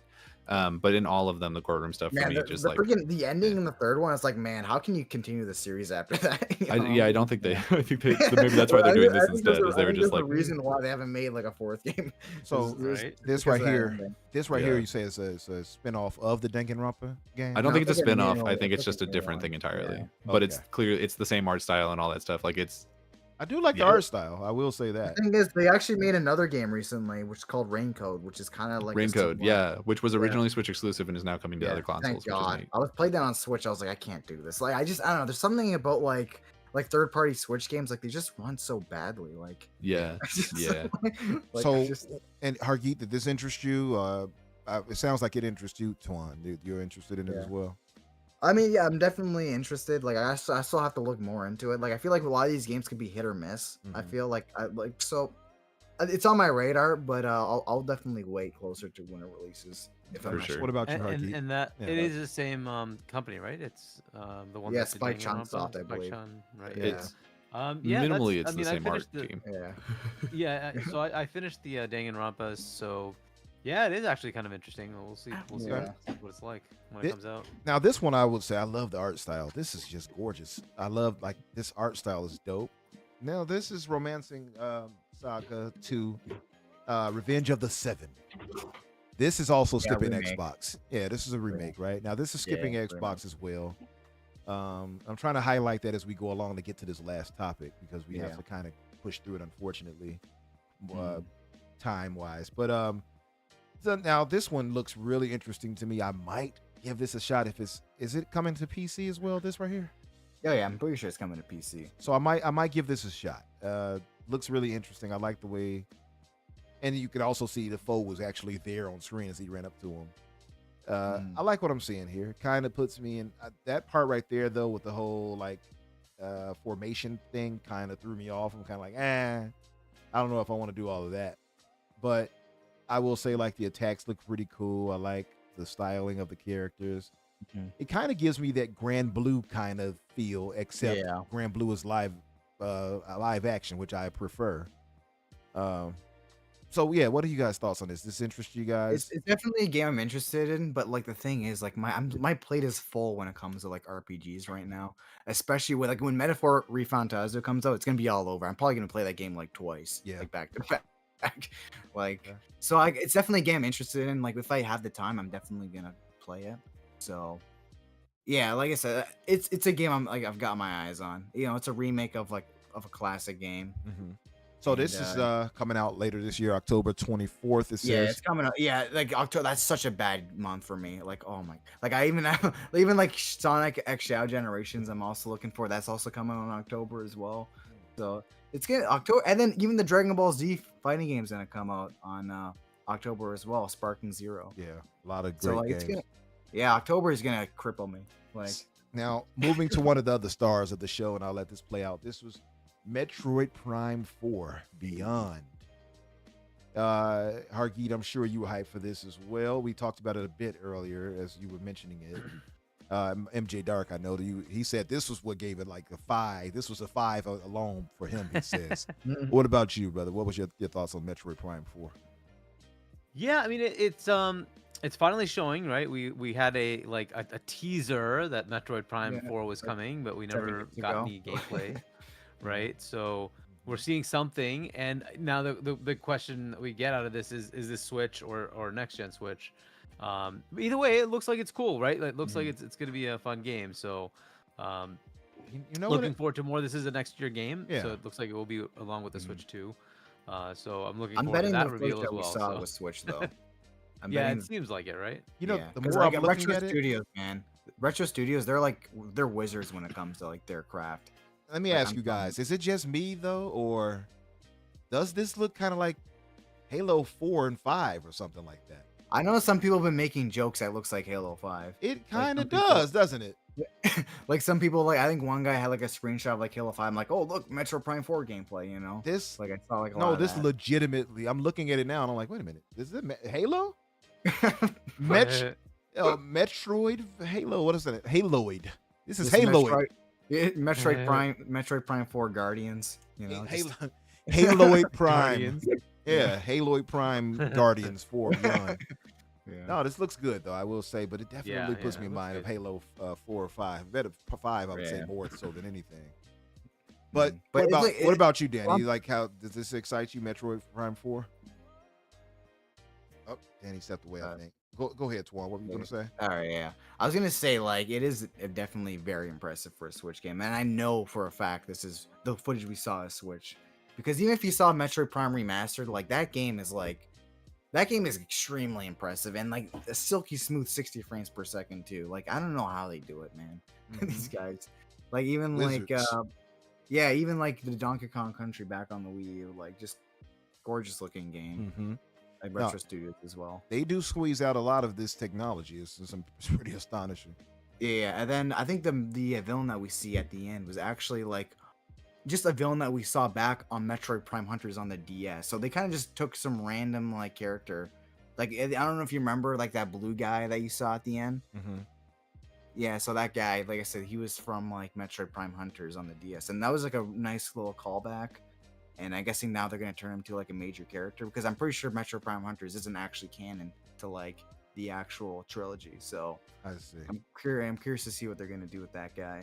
I will So- say it's been a while since I've played any Metroid, but Mhm. and now this is coming next year, by the way. But Yeah. for me, I've always preferred the classic 2D style. you Yeah, know. same. Yeah. Honestly, I love 2D Metroid. Like even me, like I love Metroid Prime 1, especially like Prime 2 for me is actually like kind of rough around the edges. Mm. But like I've always been more of a fan of 2D Metroid. Like Metroid Dread, I absolutely love Metroid Dread. Like I said, I think that's like my favorite like Switch game, like by Yeah. far. And I'm not sure if you ever played. I Zero haven't Mission, played but I haven't played either Zero Mission or Dread. I do Oh. want to play Dread. I've heard nothing Yeah, but good things about it. Dread's really good. Even like Zero Mission, like if you want like anyone that's playing Metroid for the first time, I always recommend that they play Zero Mission because that game is just such a good starting point. Definitely for, have to like, the try it. whole Yeah. franchise. Yeah. And now it's gonna be on the Nintendo Switch Online if you actually want to buy that service. But I mean, obviously there's other means of playing it. Yeah. So So Donald Taku says Metroid Prime 4 looks better than Redfall on the Series X. He might be right. Honestly, he's not wrong. You might be Like- right. Yeah. Yeah. Then you had Abdel said that I thought it was Metroid Prime 2 port. Yeah, a lot of people were thinking that a I mean, remaster. the Metroid AI Prime is 2 was better gonna happen. than Redfall. Yeah. Yeah, I mean, I would count on that. yeah. I would agree. Yeah. Yeah. I don't know if you can get much worse because they kind of just sat there at times when I played it. That's fair. Yes, exactly. thing is, like, It- One thing I want to bring up is like we didn't see much footage of it though, right? It was like a pretty short like gameplay. Yeah, footage yeah. that we saw in Metroid Prime 4. But I see that they're still doing the lock-on thing. I'm like, do we really need that? Because like the last time when Metroid Prime originally came out, it was on the GameCube control, and obviously they didn't quite figure out the controls for like first-person shooters at that time. Like everything was controlled with like the one analog stick. It was very like the way it was set up. It wasn't the modern control first-person shooter setup that we're used to nowadays. And now, because like that's why the lock-on was like a thing in like Metroid Prime 1 and 2 is because like the way the controls were, it was just more easier to make it like that. Yeah. But now I feel like So- that's kind of unnecessary with like modern controls to have like a lock-on like that. Mm-hmm. But I don't know. We'll see how they. Well, really- it'll be optional, right? Yeah, I'm sure, and probably. they'll like if you want to do it, you can do it. You don't want to do it, you don't Yeah. have to do it, right? But I think that to make it, family friendly, like child friendly, right? They're still gonna give Yeah. you that ability to make it easy. Yeah. So I want to give a quick, I guess, roundtable review of what we saw and just a score, I guess, from you guys. Like for me, the Xbox Showcase was a 9.5 out of 10, and I can see myself giving it a 10 just to say it's a 10. Whatever. Yeah. I came with a 9.5. I'll stick to that. It doesn't matter to me. I don't care if you said, oh, well, you said a 10 here or whatever. I don't care. It's damn near perfect to me. So I can see that it's only a 0.5 difference. It doesn't matter. For me, if I like just for my tastes, what actually stood out to me, obviously the Mario and Luigi Brothers ship.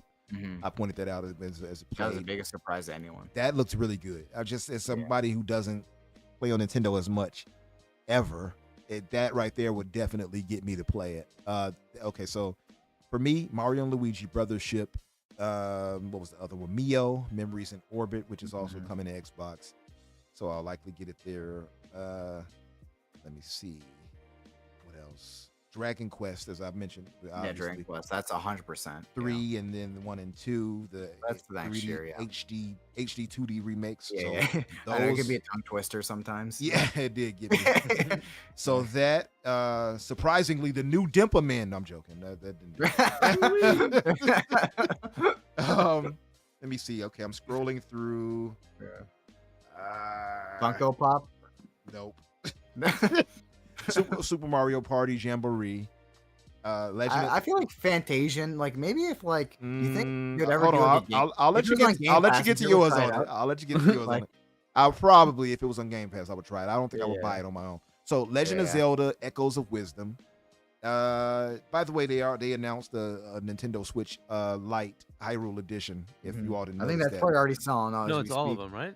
Yeah, that's I think they have a normal one as well. No, I think it's the light. I'm this pretty one is sure the it's the- gold. Lite? This is the gold one, from what I can tell. It looks like just the light version. You know what they should do? They that's should make an coming out- OLED light. They should make an OLED light. I don't know why they haven't done This- that yet. Because they're moving to the 2. There's no need. I guess. So this is coming at September 26th, the light edition. It looks dope. Let's see, Lego Horizon. We've seen it already, but I am thinking that's going to be pretty good. And It's kind of a flex to Let's show that see. at their showcase, honestly. sure, and Metroid Prime 4. That's really it. If I'm being completely honest, everything else is like, okay, cool, all right, So if I have to give this showcase a rating, and in this, I'm trying to be fair. Now, I think I was very fair. I think I was more fair than PlayStation fans. Yeah. PlayStation fans rated that showcase. Well, not a showcase, but that Direct. Yeah. that state of play. They gave State it. of They Play. gave it like 2s and 3s out of 10. Yeah. Like they were not kind at all. I gave it a 6. Like I saw a lot of games that I could see myself playing, but the problem is too is that I don't have to play it on PlayStation. I can get them on. Astrobot carried it a Steam. lot for a lot of people.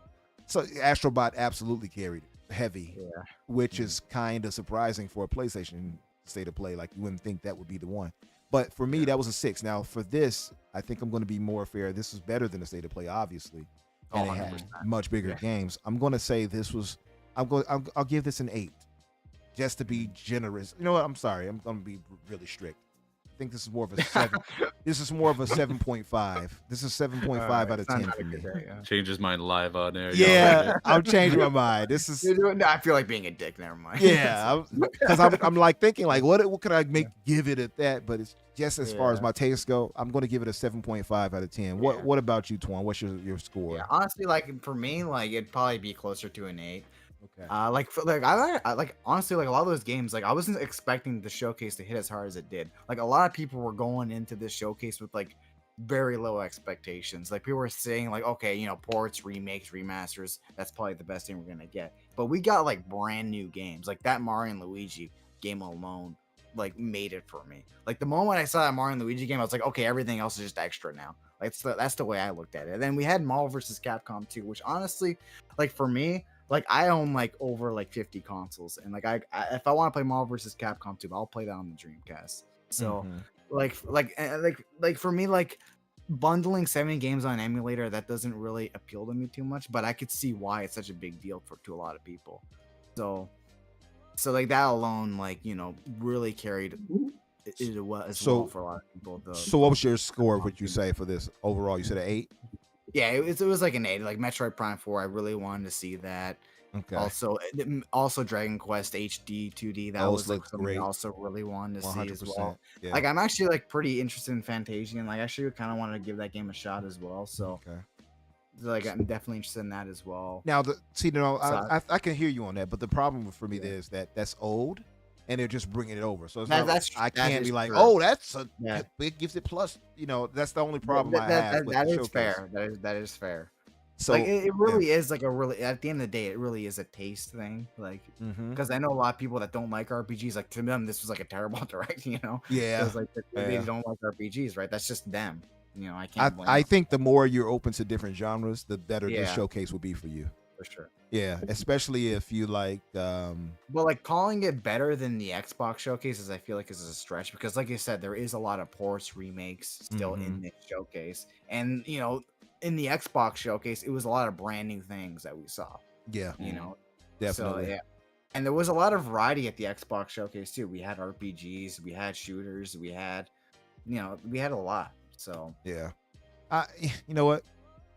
I still feel like giving it a 7.5 is kind of disrespectful just because a 6 for what I gave both the Summer Game Fest. that is true. I'm gonna move it to an 8. I'm gonna be fair, more fair, because that seems too close. I'm gonna give it an 8 out of 10. Just based off the major hitters and some of the games I can see myself playing that I'll just play on another console or PC. So I'm gonna give it an 8 just to be more fair. Because 6 out of those, if I'm giving that to be that fair to that, I have to be more fair to this. So 8. I'm gonna give it an 8. But what about you, Hargi? What would you say your score is for the Nintendo? Yeah, that was my score too. When I watched it, it's solid to me. I liked some of the Nintendo exclusives they showed. You know, the remasters are nice, but I'm looking at the new games. Finally giving us proof of life of Metroid, right? That it's actually coming. So that's pretty Real cool. game being worked on. Yeah, so you know, I gave it a solid 8. I think it's a good showcase. I gave SGF an 8.5. So, but either way, you were very kind. But, yeah. Well, look, the thing is, they had 64 games, out of which probably half of them are things I would still be interested in. True. Right? And it started with the best announcement with Lego Horizon coming to Nintendo Switch. I'm like, yo, that is freaking fantastic. Yeah. So I had to give it that. But yeah, this was solid. Several games that are pretty interesting to me. But yeah, there are a lot of remakes. A lot like half of it is remakes or remasters, porting over games. Like that's fine. Yeah, like Content drops, Marvel right? vs. That's Capcom 2. fine. That's literally just an emulator with a bunch of ROMs essentially. Yeah, exactly. Yeah, Right. And true. like, At the okay, end of the cool. day, like But the new ones are good, and like we were just talking about some of the Japanese games that are like they are actually pretty cool, right? So like it definitely had enough games to make it worth it. So to me, it was a solid 8. I don't like it, looking at the Xbox showcase. I was hovering between that 9 and 10, and eventually I couldn't find a reason not to give it the 10. So I just gave it a 10. That's So that's it is a where 10 I out of 10. that's where I was at 9.5 with it because some of the games didn't have announced dates as far. So I was trying to be real scrutinized, not to be like it's 10. Well, and for You some know. reason they decided they wanted to showcase the date on the extended pieces they did afterwards. Yep. And that's an interesting choice. But now we have 2 dates left. Oh, 3 dates left: the Shattered Space, and then Avowed, which we kind of got the leak for, Right, and then November, Indie. yeah. Right, we don't know the Indie release date yet. But everything else we kind of have the date now. So again, I looked at like what they showed, and I'm like, I really can't like find a good reason not to give it a 10, because like what would be a 10, right? If that isn't a 10, Yeah, what what would be a is 10? exactly Right? Yeah. To me, that was possibly the best showcase for gaming that I've seen. It's one of And them. it's like, well, Yeah.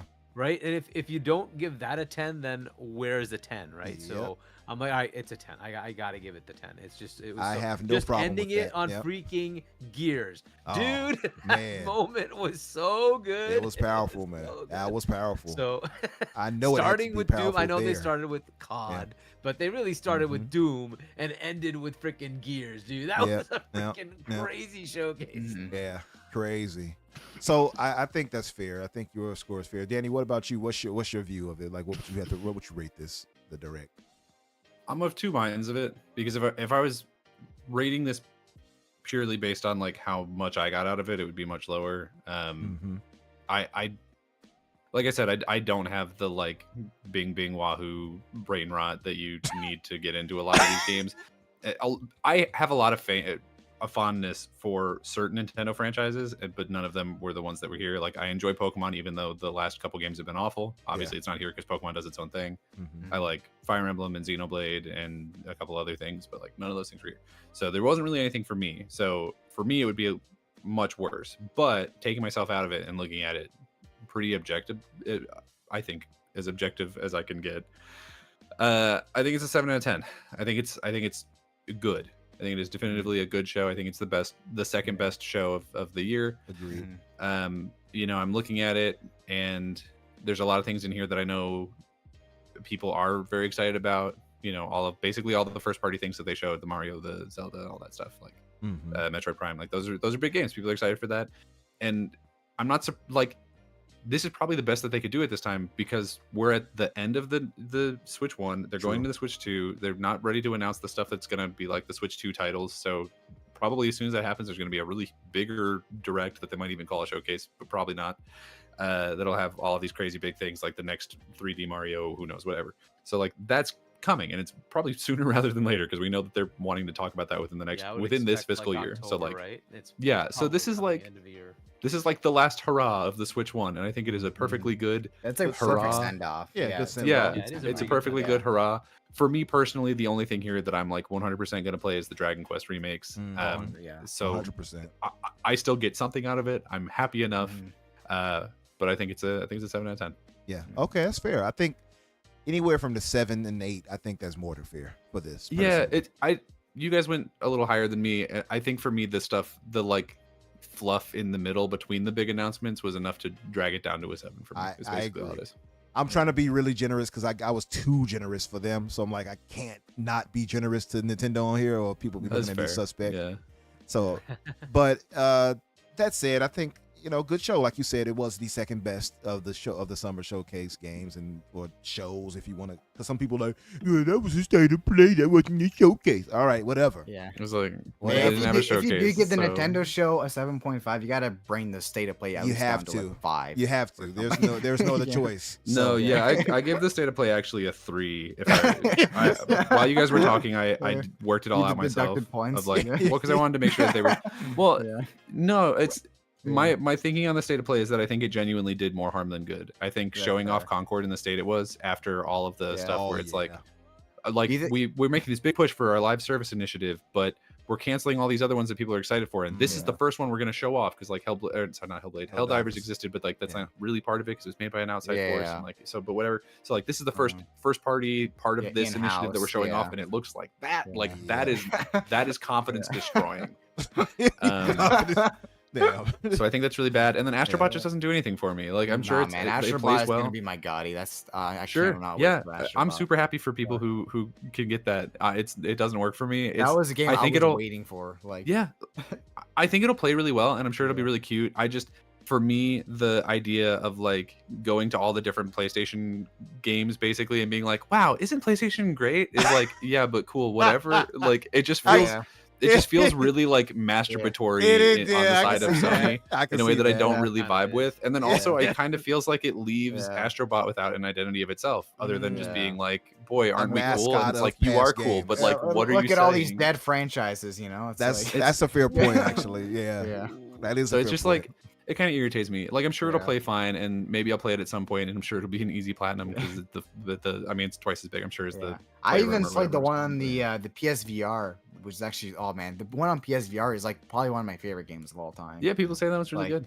Like it's so good. I hate VR, so I would never try like, it. No, trust me. If you played this, you would like VR. If you played this game, I'm telling you right now. The playroom like plays well enough. It's there were a couple of those suits that if you put me in them again, like the monkey suit, I will fight you. Like, it'll be on site. That was something. Yeah, I didn't care for the monkey. If you put me in that monkey suit again for Astrobot, I will drive to Sony headquarters and I'll be like, where is Andrew House? I want to box him. I don't even know if he still works here, but I will fight him. I got used to it though, like doing the whole switch between the triggers to decline. But yeah, I get you. I thought the monkey was fun. It was okay. I didn't think it was the most fun part of it, but it was okay. I grew to like it. I think that rocket ship was probably the best one. It was like the best suit. That was maybe that one also third frustrated for me. me. Yeah, it was kind of frustrating. I'll say maybe third. I liked the ball. The ball one was fun. Sick. Nah, Let's the do ball Marble was, Madness. I mean, the ball one's fun, but that was the one that got the hardest to get used to. That's Like, probably true too. The ball one was fun to me. I like that one, but it was fun though. I just preferred in general doing doing a basic platforming. I thought was just the funnest overall. Yeah. The platforming in What general. do you think of the slingshot one? The spring one. slingshot. I'm gonna be honest. Remember Oh, the spring oh, shoot? that one was fine for the most part, but I think there was like one or two parts Yeah. of it Wait, the where I was frog like, just you talking go about? onto Yeah, the like a frog damn one. Okay, the platform, frog, you okay. dickhead. I was like slingshot. I'm like, okay, I remember like the a frog one. funny- Yeah, the frog one Yeah. was okay. It was Yeah. it was short. Like it wasn't Yeah. too, it wasn't Yeah, demanding. yeah. But anyway, that said, listen, we are well past time, and Gray just mentioned it now with the little hourglasses. Greg gotta go. I gotta go myself. So listen, I do want to I got cover one this. for I wanted to cover this topic just because it was recent and it was like, oh, these games are skipping Xbox. Oh yeah. Let me Yeah. just highlight this and we'll get out of here. So it was posted and then elaborated on, and I even saw my annoying friend trying to make a little joke out of it. Oh, all these games are like ROMs, but they'll be skipping Xbox. Well, there's a reason for that, my caveman friend. Just as Xbox finally starts getting support from Atlas and Square Enix, Capcom turns its back. But why? Windows Central posts. So they go into it and find out. Now there was a user on Twitter. I'm sure they're gonna say it here. So let me read this. What do you need to know? Capcom and Square have announced several new games during June's 2024's Nintendo Direct event. One of the titles Capcom announced was Marvel vs. Capcom Fighting Collection Arcade Classics, a bundle featuring several of Capcom's Marvel vs. Capcom series. However, it will be coming to every platform except Xbox. I'm going to skip ahead. Update. It seems that Capcom's MT framework engine is at least partially to blame for the spate of omissions. Details below. So here's the details. We saw a suggestion from Jaw Muncher on Twitter that Capcom's MT framework engine is to blame for the recent spate of Xbox omissions. Our sources indicate that this is correct. Right now, Capcom has no pipeline for porting older MT framework titles to Xbox's modern era system, which makes it more expensive to deliver the same titles than it would porting them to PlayStation 4, Switch, or PC, because it's not coming out on PS5 too. Just people. Yeah, I mean, technically, it's not coming out on PS5. Exactly. So perhaps Microsoft could step in to lead a hand here. We can only hope. So people might say, well, then why not Xbox One? Well, because they stopped on Xbox One. They were doing it and they stopped in, I believe, around 2021.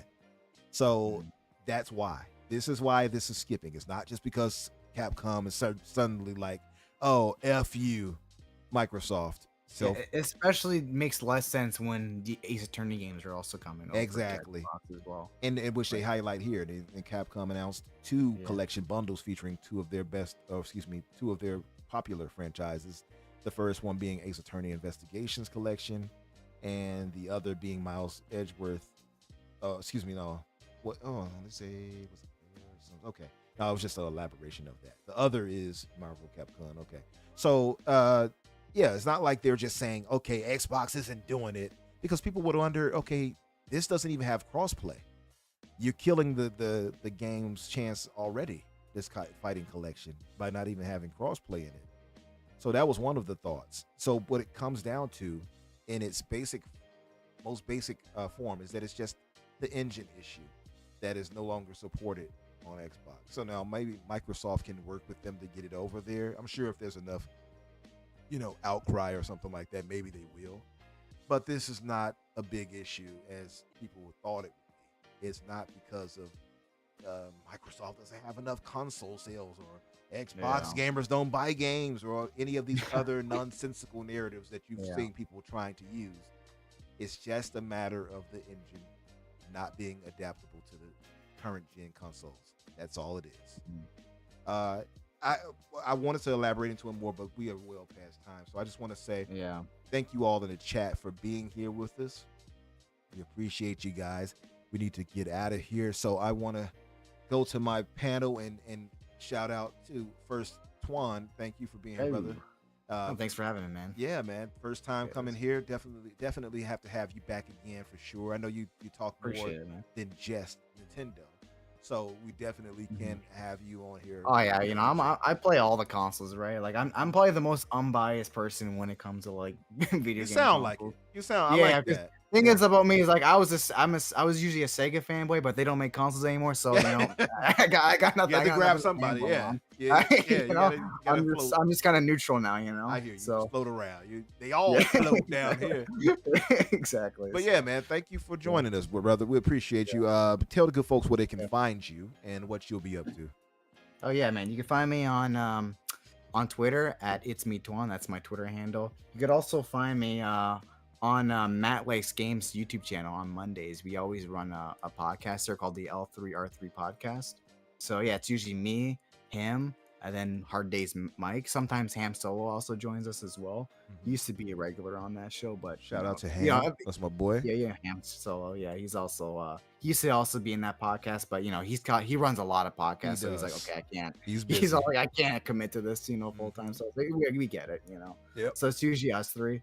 So and other than that, you know, I'd like to make YouTube videos at some point, but who knows if I actually will get the energy to do that. Yeah. But yeah, I mean that's about it really. So yeah. All right. Well, good luck to you on that. Hopefully you do, put some good content out. I actually have some ideas for some stuff I want to do myself, speaking of that. But yeah, you guys can find his details in the description. And if later I got to make sure, Twon, if you got anything else you want me to share, make sure you send it to me. So I can let add you it. know, man. Yeah. And to our second guest, Hargeet Chani, well-known, beloved figure in the Xbox community. Highly great takes. Some people deride you for, to be fair. Like the Last of Us, they hated you for that, man. When you were like, oh, The Last of Us is boring, and God of War, they were like, oh, look at this Xbox. They hated that. You should have seen the reactions on Twitter. It's just my feelings for those games. Yeah. Some games just don't resonate. That's all it is. What it is. Yeah, man. Right? And I played the Naughty Dog games for the story, and Last of Us to me just kind of dragged on. I'm like, okay, can we just be done already? Yeah. And like the gameplay, I don't know what it is, but their gameplay has never really resonated with me. God of War was okay, but like, did you play Tales of Zao? Tales of Kinzaro's out. Yeah. Yeah, you notice like a distinct difference in the gods and the like, the mythology and all that. I'm just sick of Western gods. I'm like, how many times am I gonna go to Greece and Rome and the Nordic gods? I'm like, okay, just stop. Like, really? Like, there's an entire planet out there, of totally different things. Why aren't we somewhere else? And that, so yes, I understand for those who are in the West, they like that. Good, cool. But like, I'm from the East, and we have 20 billion times better stuff, but we just don't exemplify it in our games. And I'm like, I just don't care about this anymore. Like God of War. Okay, so we're back to Kratos again. Okay, come on. How many entries are they gonna do with this? All right, like that's why it just doesn't resonate with me. I know a lot of people like that. Fine. The freaking first 3 games you could jump. You can't. Yeah, that's what I'm always saying. Like I've always preferred the original trilogy. Really? Over Yo, come on.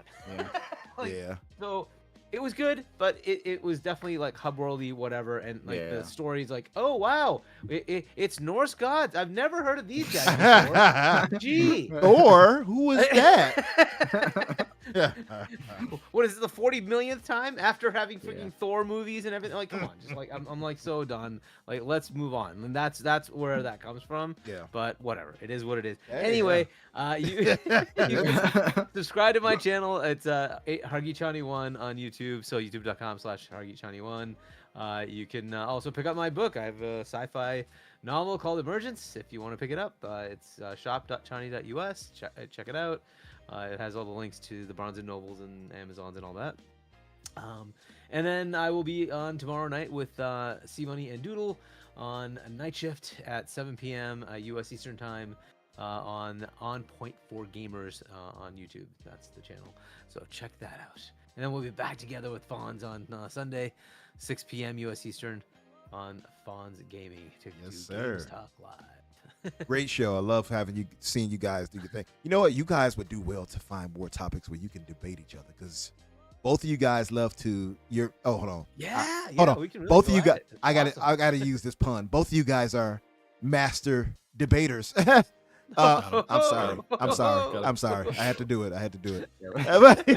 Yeah, respect the bad pun. Yeah, man, but that would be dope for you guys. I told Riskit the same. Like he should do some content where he like debates someone in a little 20-30 minute little clip or something like that. I think that would work well for you and Fonz, because that was a really good show where you guys were talking about Hellblade 2 and Stalker and such.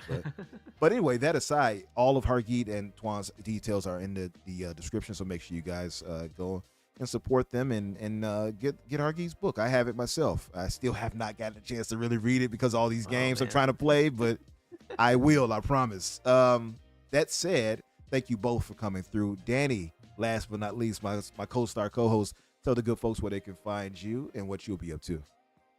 You can find me on Twitter at Daniel J. McGee or at my personal YouTube channel of Daniel McGee. And I will be playing.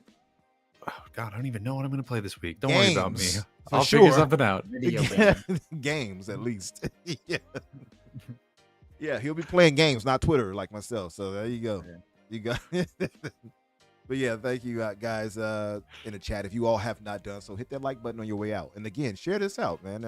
We'd appreciate that because as Spartan literally just mentioned, and this is on our minds heavy, there are way too many podcasts on at the same time. And there's not much we can do about it because that's the time they have. They have to do what they do. All great people. I know a lot of them, communicate with them daily. It is what it is. So I can't blame you all if you're not here with us like that. Although I would love for you all to patronize us more and be here with us. I have like 5 podcasts open at once. It is literally like 5 or 6. So Yeah. it's tough. It's tough. So for those who do come here and spend time with us, we really do appreciate you. As for myself, you can find me on Twitter, X Infinite Umbra or Umbra Infinite. You will find me either way. And I'm on 3 different podcasts. One here being The Home, the Fix on Thursdays at 8 o'clock Eastern. Tomorrow, the Infinite podcast with Brisket for the Biscuit as host, myself, that blue number, and Spriggan, aka Dante Moody, on Fridays at 8 o'clock Eastern. On Tuesdays, not breakfast, that's Monday. Boom has a lot of shows. I'm sorry. The Xbox Factor at 12 o'clock Eastern with Boom and myself, Jamie Moran, and Crazy Louie. So yeah, you guys come back by and share it out, and we appreciate you for coming through and spending time with us. Let me get out of here. We will see you guys later. You all have a great weekend. Bye. Bye. Bye. Bye. Beautiful time.